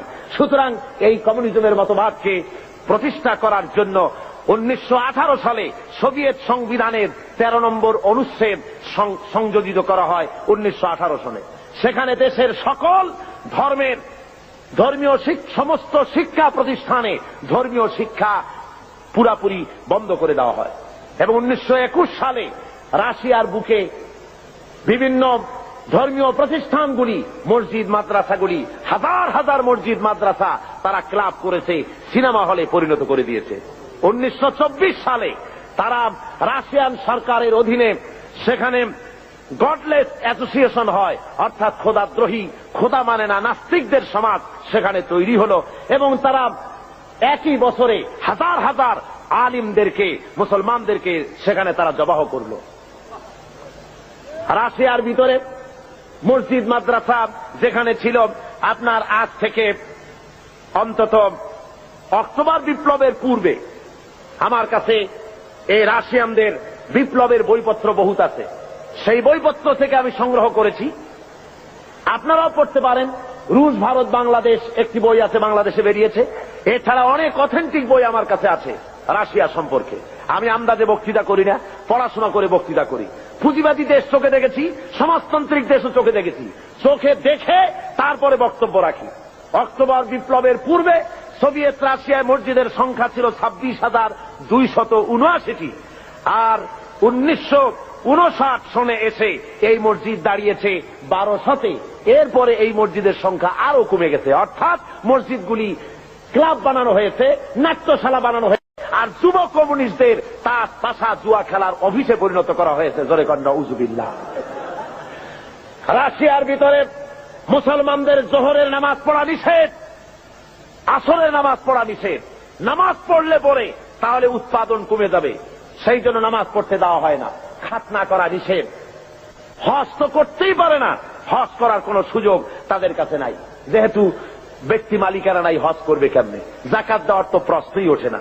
এই অবস্থা হলো সেই সমাজে।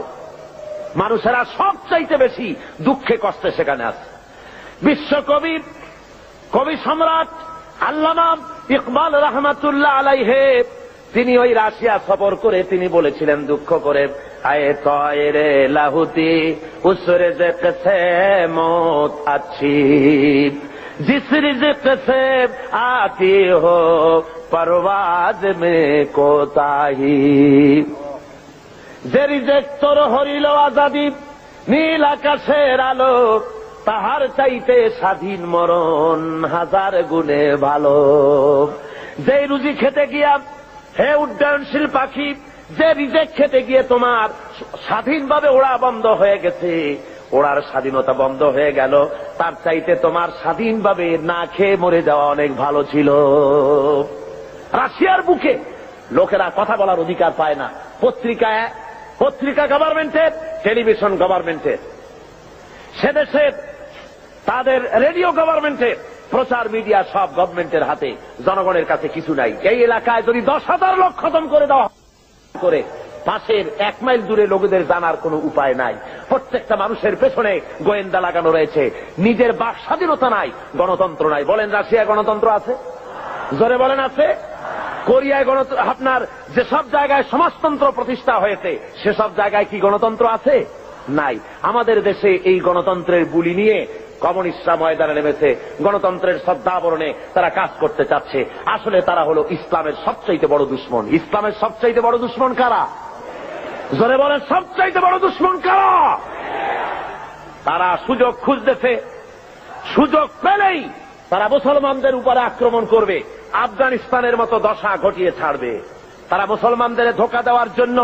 আপনারা বলেন, কোনদিন আপনারা শুনেছেন যে কমিউনিস্টরা হজ করেছে? কমিউনিস্টদের লিডাররা তো সব বড় বড় ধনী, কোটি কোটি টাকার মালিক কমিউনিস্টদের লিডারেরা।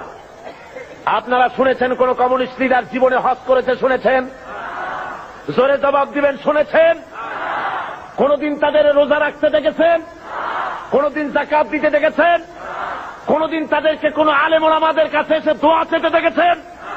অর্থাৎ তারা আল্লাহকে সম্পূর্ণ স্বীকার করেছে, আর আল্লাহকে মানে না।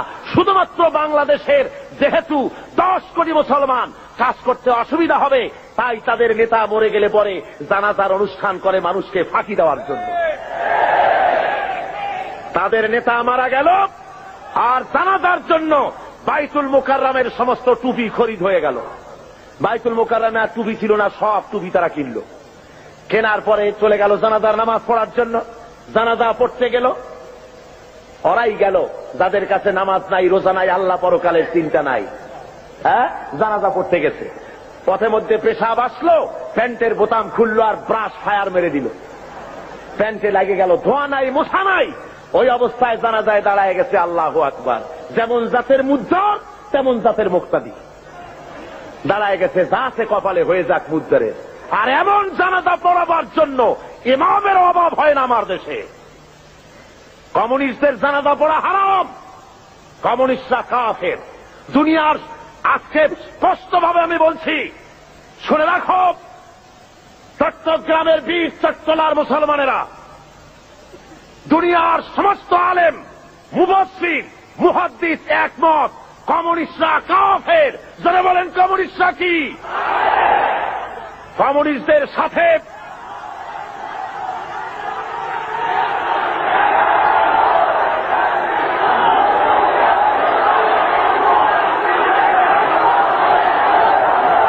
আমাদের দেশে, শুনুন, আমাদের দেশে যারা আওয়ামী লীগ করে তারা মুসলমান। তারা কি বলেন? আওয়ামী লীগের ভিতরে বহু লোক আমি দেখেছি হজ করে, নামাজ পড়েছে, তাহাজ্জুদের নামাজও পড়ে, তারা আল্লাহ বিশ্বাস করে, ঠিক কিনা করে? মুসলিম লীগ করে, বিএনপি করে, অন্যান্য যত রকমের আছে, এরা মুসলমান, কোন সন্দেহ নাই। এরা কি? তাদের রাজনৈতিক চিন্তার সাথে আমাদের মিল না হতে পারে, কিন্তু তারা মুসলমান। কিন্তু মনে রাখতে হবে, এরা মুসলমান ঠিকই, কিন্তু কমিউনিস্টরা যে কাফের এতে কোন সন্দেহের অবকাশ। যেহেতু তারা আল্লাহ মানে না, তারা রাসূল মানে না। যদি আল্লাহ রাসূল মানে, তাহলে কাল মার্কসের মতবাদ কেন মানে জিজ্ঞাসা করি? মানতে পারে? সুতরাং আজ মুসলমানদেরকে ঐক্যবদ্ধ হতে হবে। ওরা চায় বাংলাদেশকে আর একটা আফগান বানাতে। কি বানাতে চায়? আফগানিস্তানে যুদ্ধ চলতেছে বিগত 9 বছর। কত বছর? 9 বছর রাশিয়ার কাফেরেরা যুদ্ধ চালাচ্ছে আফগানের বুকে। আফগানের মুসলমানেরাও কম না, আলহামদুলিল্লাহ পড়েন। আফগান মুজাহিদিনরা এ পর্যন্ত প্রায় 70 থেকে 80,000 রাশিয়ার কাফের সৈন্যদেরকে জাহান্নামের টিকিট করে পাঠিয়ে দিয়েছে। আলহামদুলিল্লাহ পড়ে। আল্লাহ রাব্বুল আলামিন মুসলমানদেরকে মদত করে থাকেন যারা আল্লাহর কাছে মদত চায়। সুতরাং ওরা চায় দেশকে আফগান বানাতে। আমি বলি মুসলমানদেরকে, মুসলমানেরা, আফগানের মুসলমানেরা পালাবার জায়গা পেয়েছে। 50 লক্ষ আফগানি মুসলমানেরা আজ পাকিস্তানে আশ্রয় নিয়েছে। 7 লক্ষ আফগানি তারা জায়গা পেয়েছে ইরানে। কিন্তু বাংলাদেশে যদি তোমার উপরে রাশিয়ান কাফিরেরা, কমিউনিস্ট কাফিরেরা যদি মুসলমানদের উপরে বাংলাদেশে আফগান স্টাইলে বিপ্লব শুরু করে দেয়, তোমার পালাবার কোন জায়গা আছে নাকি বলো? জোরে বলেন, পালাবার জায়গা আছে? একটা জায়গা আছে। কোথায়? বঙ্গোপসাগর। আত্মহত্যা করতে হবে। সুতরাং আমার দেশের আজাদী, আমার দেশের স্বাধীনতা রক্ষা করার দায়িত্ব এদেশের মুসলমানদের। কাদের দায়িত্ব? ওরা মুক্তিযোদ্ধাদের ব্যবহার করতে চায়। মুক্তিযোদ্ধারা এদেশের মর্যাদার পাত্র। যেরকম আলহামদুলিল্লাহ, দেশকে তারা স্বাধীন করেছেন। এর মধ্য থেকে কয়েকটা ভাগ হয়েছে। একটা ভাগ সরকারের সাথে চলে গেছে, একটা ভাগ বিভিন্ন রাজনৈতিক দলে চলে গিয়েছে, একটা ভাগ কমিউনিস্টদের দলে একটা ভাগ চলে গিয়েছে। তারা ওটার নাম দিয়েছে মুক্তিযুদ্ধ চেতনা বিকাশ কেন্দ্র। আর যখন ইসলামের আওয়াজ আসে তখন তারা বলে মুক্তিযুদ্ধের চেতনা বহির্ভূত কাজ হচ্ছে। বলে না? জনে বলেন, বলে না? মুক্তিযুদ্ধ, ইসলাম মুক্তিযুদ্ধের চেতনা বহির্ভূত নয়, বরং স্বাধীনতা সংগ্রামের সময় যদি একথা লোকের জানা থাকত যে দেশে সমাজতন্ত্র প্রতিষ্ঠার আন্দোলন চলবে, স্বাধীনতা আন্দোলনে মুসলমানের অংশগ্রহণ করত না। ধরে বলেন ঠিক কিনা? এদেশের লোকেরা পশ্চিমা শক্তির বিরুদ্ধে লড়াই করেছে, জালিমদের বিরুদ্ধে লড়াই করেছে, সমাজতন্ত্র প্রতিষ্ঠার জন্য লড়াই করে নাই। আমার আজকের মাহফিলে বাংলাদেশ মুক্তিযোদ্ধা সংসদের সেক্রেটারি জেনারেল আপনাদের সামনে স্পষ্ট করে বলেছেন, তিনি আমার কাছে একথা বলেছেন যে কাবা শরীফের গিলাফ ধরে দোয়া করেছি, আল্লাহ স্বাধীনতার পতাকা যেমন উড়াইছি, ইসলামের পতাকা উড়াবার তৌফিক দিও আল্লাহ।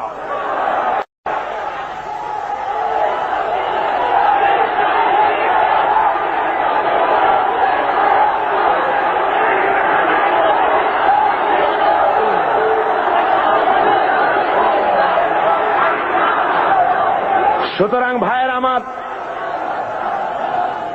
আজকে 4 দিন ধরে বা 5 দিন ধরে আপনাদের সামনে কোরআনে কারীমের যে কথা বলা হলো, এই কথা অনুযায়ী নিশ্চয়ই আপনারা বুঝতে পেরেছেন ইসলাম ছাড়া অন্য কোনো পথ নাই। সমাজতন্ত্রের স্পষ্ট কথা ভালো করে মুখস্থ করে যান।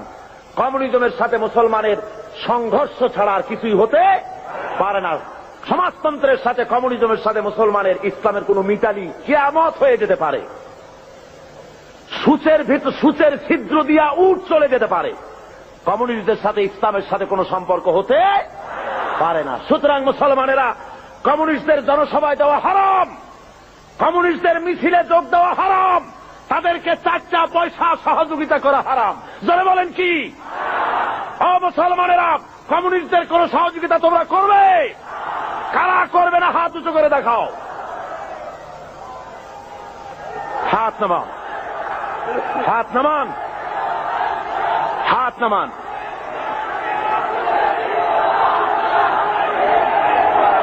ভাইরা আমার, থামুন, থামুন। আজকে আমার কাছে খবর এসেছে ওরা গতকাল কমিউনিস্টরা মিটিং করেছে আমার উপরে হামলা করার জন্য। ভাইরা আমার, আমার এই কণ্ঠস্বর থাকবে যতক্ষণ আমি বেঁচে আছি।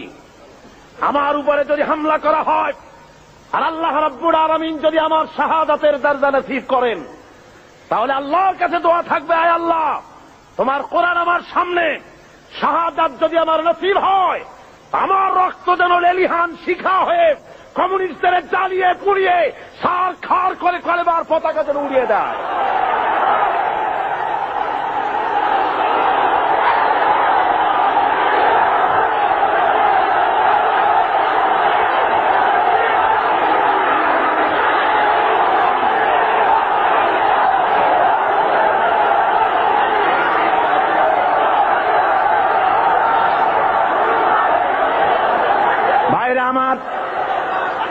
আল্লাহ রাব্বুল আলামিন সাফ করে বলেছেন, জমিন হলো আল্লাহর। এই জমিনে আপনারা কোরআনের রাজ কায়েম করার জন্য প্রস্তুত আছেন? জোরে বলেন, আছেন? যদি জেলে যাওয়া লাগে যাবেন, যদি ফাঁসির মঞ্চে চড়া লাগে চড়বেন।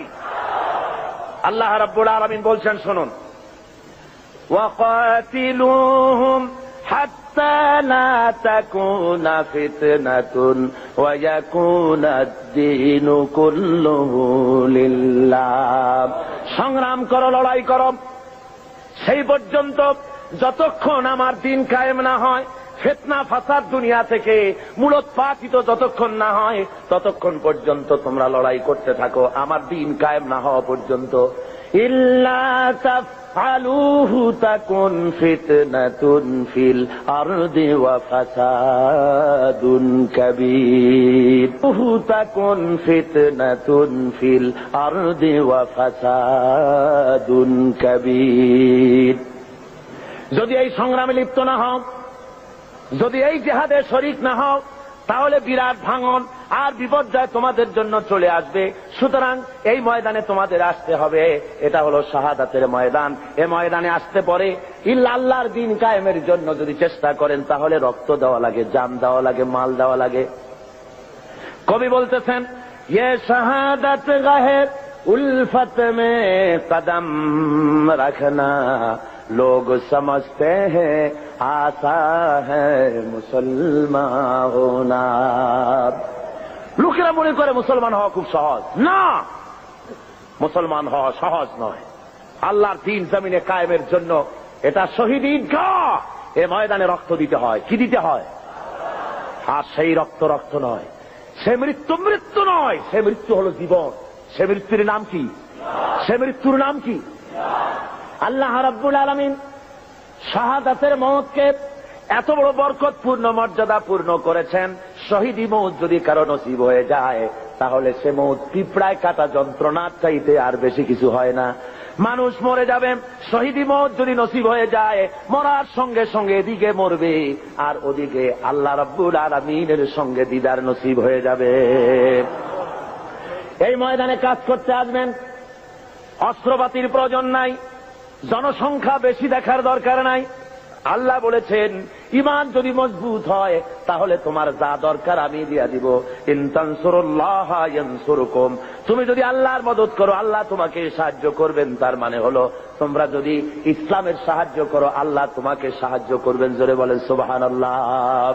আল্লাহর সাহায্য করো, ইসলামের সাহায্য করো, তোমাকে আল্লাহ সাহায্য করবেন। তাওহীদ কি আমানত सीनों में है हमारे। আল্লামা ইকবাল বলেন, তাওহীদ কি আমানত सीनों में है हमारे, मुमकिन नहीं मिटाना नाम निशां हमारा। একাত্মবাদের আমানত আছে সিনার মধ্যে।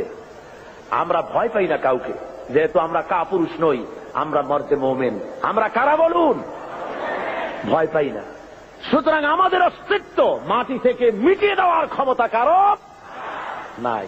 হযরতে সাদ বিন আবি ওয়াক্কাস রাদিয়াল্লাহু তাআলা আনহু পারস্যের বহরাস নগর অবরোধ করে নদী পাড়ি দিয়ে চলে যাবেন, নদীর উপরে আফ্রিকার ভূখণ্ডে চলে যাবেন ইসলাম প্রচার করার জন্য। 60,000 মুসলমান সাহাবীর সাথে। হযরতে সাদ বলছেন, এই মুসলমানেরা, দরিয়া পার হওয়ার কোন ব্যবস্থা নাই, তো এখন তোমরা কি ইসলাম এই পর্যন্ত রাখবা না আফ্রিকায় নিয়ে যাবা?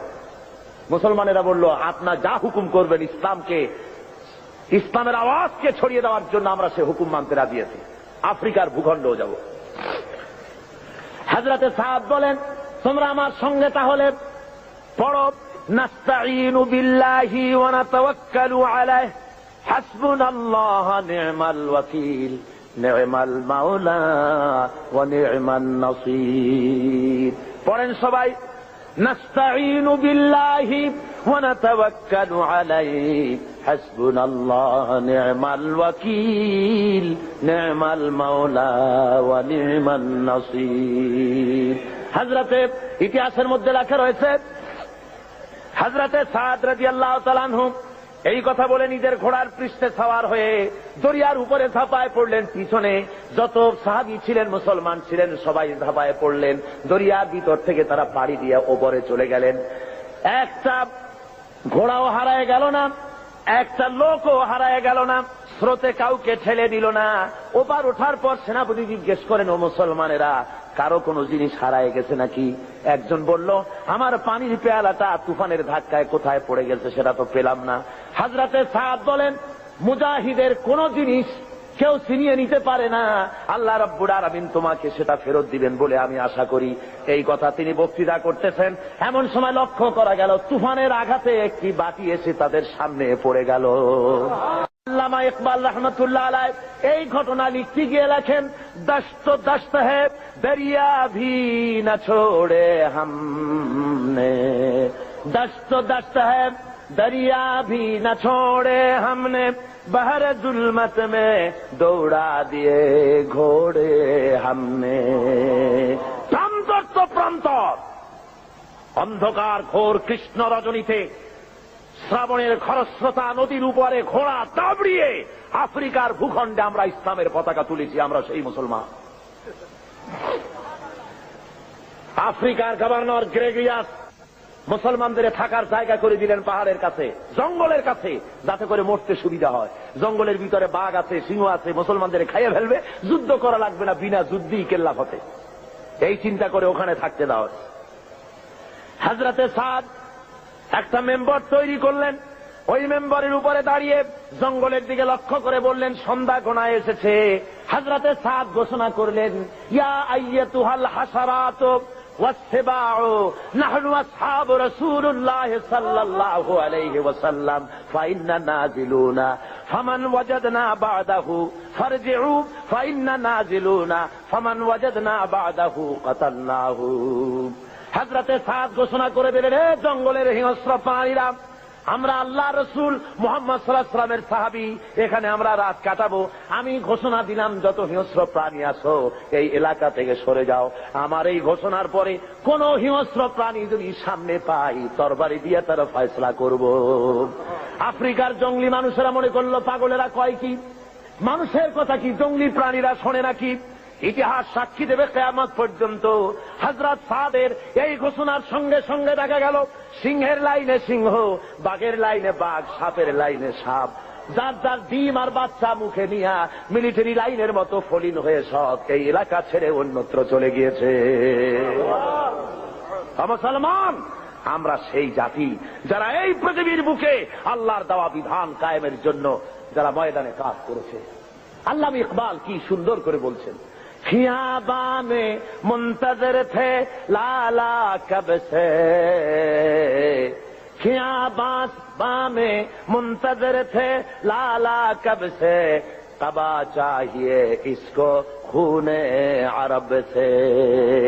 সেই কবে থেকে ফুলের কুড়িটা প্রস্ফুটিত হওয়ার অপেক্ষায় প্রতীক্ষামান, কবে থেকে অপেক্ষা করতেছে, একটু বাতাসের ধাক্কা লাগবে আর ফুলের কুড়িটা ফুলে যাবে। তো ফুলের কুড়ি ফোটার জন্য খিয়াবামে মুনতাজির থে লালা কবসে, কখন থেকে সে অপেক্ষা করছে, নসিমা অর্থাৎ সকালের ভোরের বায়ুর ধাক্কা লাগবে আর কুড়ি থেকে ফুলটা বেরিয়ে আসবে। আল্লামা ইকবাল বলেন, ফুলের জন্য ধাক্কা দরকার বাতাসের, কুড়ি থেকে বেরিয়ে আসার জন্য, পর্দা ফেটে প্রস্ফুটিত হওয়ার জন্য। আমি মুসলমান, আল্লাহর ফুল, আমাকে প্রস্ফুটিত হওয়ার জন্য ভোরের বাতাসের দরকার নাই। আমার জন্য দরকার বদরের, ওহদের শহীদের রাঙা একটা জামার দরকার। ওই শহীদের রক্ত বেদা জামা যদি আমার গায়ে দেওয়া হয়, সারা বিশ্বে আমি বিস্ফোরিত হয়ে পড়ব।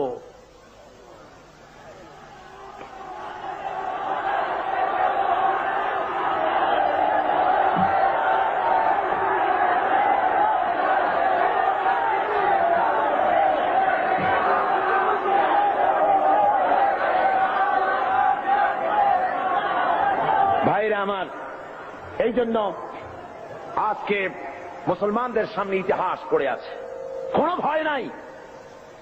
নারীর সতীত্বের হেফাজতের জন্য, নারী নির্যাতন থেকে নারীকে বাঁচাবার জন্য, শ্রমিকের অধিকার ফিরিয়ে দেওয়ার জন্য, দুঃখ দারিদ্র দূর করার জন্য, সমাজে আল্লাহর দেওয়া বিধান প্রতিষ্ঠার জন্য একটাই পথ, সে পথ হল ইসলাম কায়েম করা। কি পথ? ইসলামের কোন বিকল্প আছে? জোরে বলেন, আছে?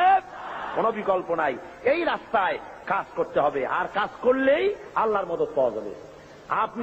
আপনার বিপদ হবে যত ঘনীভূত, আল্লাহর রহমত হবে তত ত্বরান্বিত।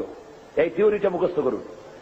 ইসলামের জন্য আপনার উপরে বিপদ হবে যত ঘনীভূত, আল্লাহর রহমত হবে আপনার প্রতি তত ত্বরান্বিত। জোরে বলেন সুবহানাল্লাহ, জোরে বলেন সুবহানাল্লাহ। আপনি লক্ষ্য করে দেখেন, বদরের প্রান্তরে নবীজি মুসলমানদেরকে যখন জিহাদের ময়দানে নিয়ে এলেন, সেই জিহাদের ময়দানে দেখা গেল দুইটা ছোট্ট তরুণ জিহাদের ময়দানে এসেছে। হুজুরের কাছে গিয়ে তারা বললেন, হুজুর আমাদেরও জিহাদের জন্য পারমিশন দেন। হুজুর বলেন, তোমরা ছোট, তোমাদের দেওয়া হবে না। তারা কান্দাকাটি শুরু করে দিলেন। আল্লাহর নবী বললেন, তোমাদের ভিতরে যার গায়ে শক্তি বেশি তারে নেওয়া হবে। দেখি দুইজনে একটু দস্তাদস্তি করো, দেখি কার গায়ে শক্তি বেশি। দুইজনে দস্তাদস্তি শুরু করে দিলেন। একজন হলেন মুআজ, আর একজন হলেন মুআওয়াজ। মুআওয়াজ ছোট, মুআজ হলো বড়। হযরতে মুআওয়াজ ছোট সাহাবী, তিনি বলেন, মুআজের কানে কলে বলে, ভাই তোমার গায়ে তো শক্তি বেশি, আমারে তো তুমি সহজেই ফেলে দিতে পারবা, আর তুমি জিহাদে চলে যাবা। ও ভাই, তোমার কাছে আমি অনুরোধ করি, যেমনে পারো অন্তত একটিবার ফান করে তুমি আমার তলে পড়ে গিয়ে আমি জিতেছি এটাও প্রমাণ করে দিয়ে জিহাদে আমাকে শরীক হওয়ার সুযোগ দিও। রাসূল পাক সাল্লাল্লাহু আলাইহি ওয়াসাল্লাম এই দৃশ্য দেখে হুজুরের চোখের কোণায় পানি এসে গেল। আহা, ইসলামের জন্য এই তরুণ ময়দানে এসেছে। পারমিশন হুজুর দিয়ে দিলেন। লড়তে নেমেছেন ময়দানে। আমিয়া বাতিলকে দুনিয়া থেকে মিটিয়ে দেওয়ার জন্য কামান বন্দুক দরকার না, ইমানি শক্তি দরকার। কিসের শক্তি দরকার? ইমানি শক্তি। হযরতে মুআওয়াজ সিংহ শাবকের মতো ঝাঁপিয়ে পড়েছেন। হযরত আব্দুর রহমান বিন আওফ রাদিয়াল্লাহু তাআলা আনহু তিনি বলেন, দুটো যুবক তরুণ ছেলে দেখে আমি আশ্চর্য হলাম। বড় বড় বীরেদের মধ্যে এই ছোট ছেলেরা আসলো কেন?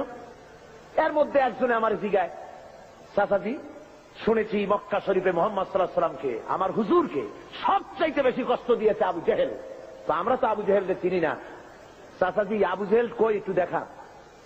হযরতে আব্দুর রহমান বলেন, আমি অবাক হয়ে গেলাম যে আবু জেহেলকে বড় বড় বীরেরা ভয় পায়, ছোট্ট ছেলে তারে তালাশ করে। আমি বলে দিলাম, ওই যে দেখা যায় ওইটা হলো আবু জেহেল। বলার সঙ্গে সঙ্গে মুআজ এবং মুআওয়াজ দুইজনে তরবারি ভাজতে ভাজতে আবু জেহেলের সামনে গিয়ে হাজির। আবু জেহেলকে তরবারি দিয়ে আঘাত করতেছে, আবু জেহেলও তাদেরকে তরবারি দিয়ে আঘাত ফিরাতেছে। এক পর্যায়ে আবু জেহেল মুআজের ডান হাত বাম হাতের উপরে কোপ মেরেছে। হযরত আব্দুর রহমান বলেন, আমি লক্ষ্য করে দেখলাম মুআজের হাতটা কেটে গিয়া বগলের চামড়ায় ঝুলে আছে, শুধু ডান হাত দিয়ে তরবারি চালাতেছে। এবার দেখা গেল বাম হাতটা ঝুলন্ত কর্তৃত হাত সামনে নড়াচড়া করে ডিস্টার্ব করতেছে বলে ডান হাত দিয়ে তরবারি চালাতে পারে না বলে হযরতে মুআজ এবার নিজের কাটা হাতটা পায়ের তলে চাপ দিয়া বিরাট জোরে ঝটকা একটা টান মেরে বাম হাতটা ছিঁড়ে ফেলে দিয়া ডান হাতের তরবারি দিয়ে এমন জোরে আঘাত মারলেন, আবু জেহেল দুনিয়া থেকে জনমের মতো বিদায় হয়ে গেল। ভাইরা আমার, আল্লাহ রাব্বুল আলামিন এই জন্য কোরআনে কারীমের মধ্যে বলেছেন, ওয়া কানা আলাইনা নাসরুল মুমিনিন। পড়েন সবাই আমার সাথে, ওয়া কানা হাক্কান আলাইনা নাসরুল মুমিনিন। মুমিনদের জন্য সাহায্য করা আমি আল্লাহর জন্য হক, ওয়াজিব। মুমিনদের জন্য সাহায্য করা আমার জন্য ওয়াজিব হয়ে যায়। আমার বান্দাদেরকে আমি সাহায্য করে থাকি। জোরে বলেন সুবহানাল্লাহ ওয়া বিহামদিহি। ভাইরা আমার, এই কাজের জন্য রাসূল নিজে রক্ত দিয়েছেন। দেন নাই রক্ত? বলেন দেন নাই? আমরা কি করতে পারলাম? এখন পর্যন্ত একদিন জেল হলো না, জরিমানা হলো না, রক্ত দিলাম না, গালমন্দ আসলো না। ইসলামী আন্দোলন করতে গেলে গাইল আসবে, মন্দ আসবে, অপপ্রচার আসবে, গালাগালি আসবে, আপনাকে মারা হবে, জেল জরিমানা হবে, সহ্য করতে হবে। তা না হওয়া পর্যন্ত আল্লাহর দিন কায়েম হতে কখনো পারে না। ভাইয়ের আমার, রাসূল পাক সাল্লাল্লাহু আলাইহি ওয়াসাল্লামের শরীর মোবারক থেকে রক্ত পড়েছে উহুদের ময়দানে। বুখারী শরীফের হাদিসে আছে, রাসূল পাক সাল্লাল্লাহু আলাইহি ওয়াসাল্লামকে কাফেররা ঘিরে ফেলেছে। সাহাবায়ে কেরাম হুজুরকে ঘিরে রেখেছে যাতে করে কাফেরদের আঘাত না লাগে। রাসূলের শরীরকে হেফাজতের জন্য সাহাবীরা যে সমস্ত তীর নিজেদের পিঠে গ্রহণ করেছে। জিহাদের পরে দেখা গেছে একা তালহার পিঠের মধ্যে রাসূলকে হেফাজত করতে গিয়া 80টা তীর প্রবেশ করেছিল। হযরতে রাসূলের দান্দান মোবারক শহীদ হয়ে গেল, কপাল ভেঙে গেল, মাথায় লোহার টুপি পরা ছিল, হেলমেট পরা ছিল, হেলমেট ভেঙে গিয়ে কপালের মধ্যে ঢুকে গেল। নবীজি বেহুশ হয়ে জমিনের উপরে পড়ে গেলেন। হুঁশে যখন এসেছেন, নবীজি তখন কপালের উপরে হাত বুলাইয়া যখন এনেছেন, তাকায় দেখেন হাত দুইটা রক্তে ভরে গেছে। হুজুর তখন বলেন, আহারে, এই জমিনের, এই এলাকার, এই জাতির কল্যাণ কেমন করে হতে পারবে যেই জাতি তার নবীর চেহারা রক্ত দিয়া লাল বানাইয়া দিল। হযরত আলী পানি ঢালেন, হযরতে ফাতেমা রাদিয়াল্লাহু তাআলা আনহা নিজের আঁচল দিয়ে, ওড়না দিয়ে কোন রকম করে রক্ত বন্ধ করার চেষ্টা করেন, কোন রকমই রক্ত বন্ধ হয় না। হাদিস শরীফে এসেছে, এবার হযরত ফাতেমা তিনি চলে গেলেন, আগুন, তিনি খেজুরের পাতা দিয়ে বুনানো চাটাই, ওই চাটাই পোড়াইয়া ছাই বানাইয়া হুজুরের কপালের ভিতরে ঢুকাই দিলেন, রক্ত বন্ধ হয়ে গেল। কিন্তু চতুর্দিকে ছড়ায় গেছে আল্লাহর নবী নাই, নবী শহীদ হয়ে গেছেন। মদিনার মানুষেরা পাগলের মতো হয়ে গেল, এতিমের মতো হয়ে দৌড়ানো শুরু করে দিল, দৌড়ানো শুরু করে দিয়েছে। এক বুড়ি শুধু দৌড়ায়। জিজ্ঞেস করেন একজন সাহাবী, দৌড়াও কেন? কয়, ওহুদে যেতেছি। কয়, যায় কোনো লাভ নাই, তোমার যে দুইটা সন্তান জেহাদে এসেছিল দুইটা শহীদ হয়ে গেছে। বুড়ি কান্দে আর বলে, কে শহীদ হয়েছে শুনতে চাই না, ও সাহাবী বরং তাড়াতাড়ি করে বলো আল্লাহর নবী কেমন আছেন। আবার দৌড়ায় আর একজনে বলে, বুড়ি যাও কই? কয়, যাচ্ছি ওহদের ময়দানে। কয়েছে কোনো লাভ নাই, কোনো লাভ নাই, তোমার যে স্বামী এসেছিলেন জেহাদের ময়দানে তিনিও শহীদ হয়ে গেছেন। মেয়ে লোকটি কাঁদে আর বলেন, ও আল্লাহর নবীর সাহাবী, কে শহীদ হয়ে গেছে শুনতে চাই না, বরং তাড়াতাড়ি করে বলো আল্লাহর নবী কেমন আছেন। আরে ওই মেয়ে লোক দৌড়াতে দৌড়াতে সাহাবায়ে কেরাম পরিবেষ্টিত হুজুরের কাছে পৌঁছে গেছেন, যে দেখেন আল্লাহর নবী জিন্দা আছেন। হুজুরের এই জিন্দা চেহারা মোবারকের দিকে তাকায়া ওই মেয়ে লোকটি কেঁদে কেঁদে বলেন, ইয়া রাসূলুল্লাহ, স্বামী মরা শোক, দুইটা কলিজার টুকরা সন্তান মরা শোক, সব আমার কলিজা থেকে ধুয়ে মুছে সাফ হয়ে গেছে। হুজুর আপনি জীবিত আছেন, এটাই মুসলমানের জীবনের সান্ত্বনা। আল্লাহ রাসূল নিজে রক্ত দিলেন, সাহাবায়ে কেরাম রক্ত দিলেন, জান দিলেন, শাহাদাত বরণ করলেন। সুতরাং শাহাদাতের মউত হলো মুসলমানদের জন্য সর্বশ্রেষ্ঠ মউত, এর চাইতে বড় মউত আর হতে পারে না। সেই জন্য বলছি, আসুন আল্লাহর দেওয়া বিধান কায়েম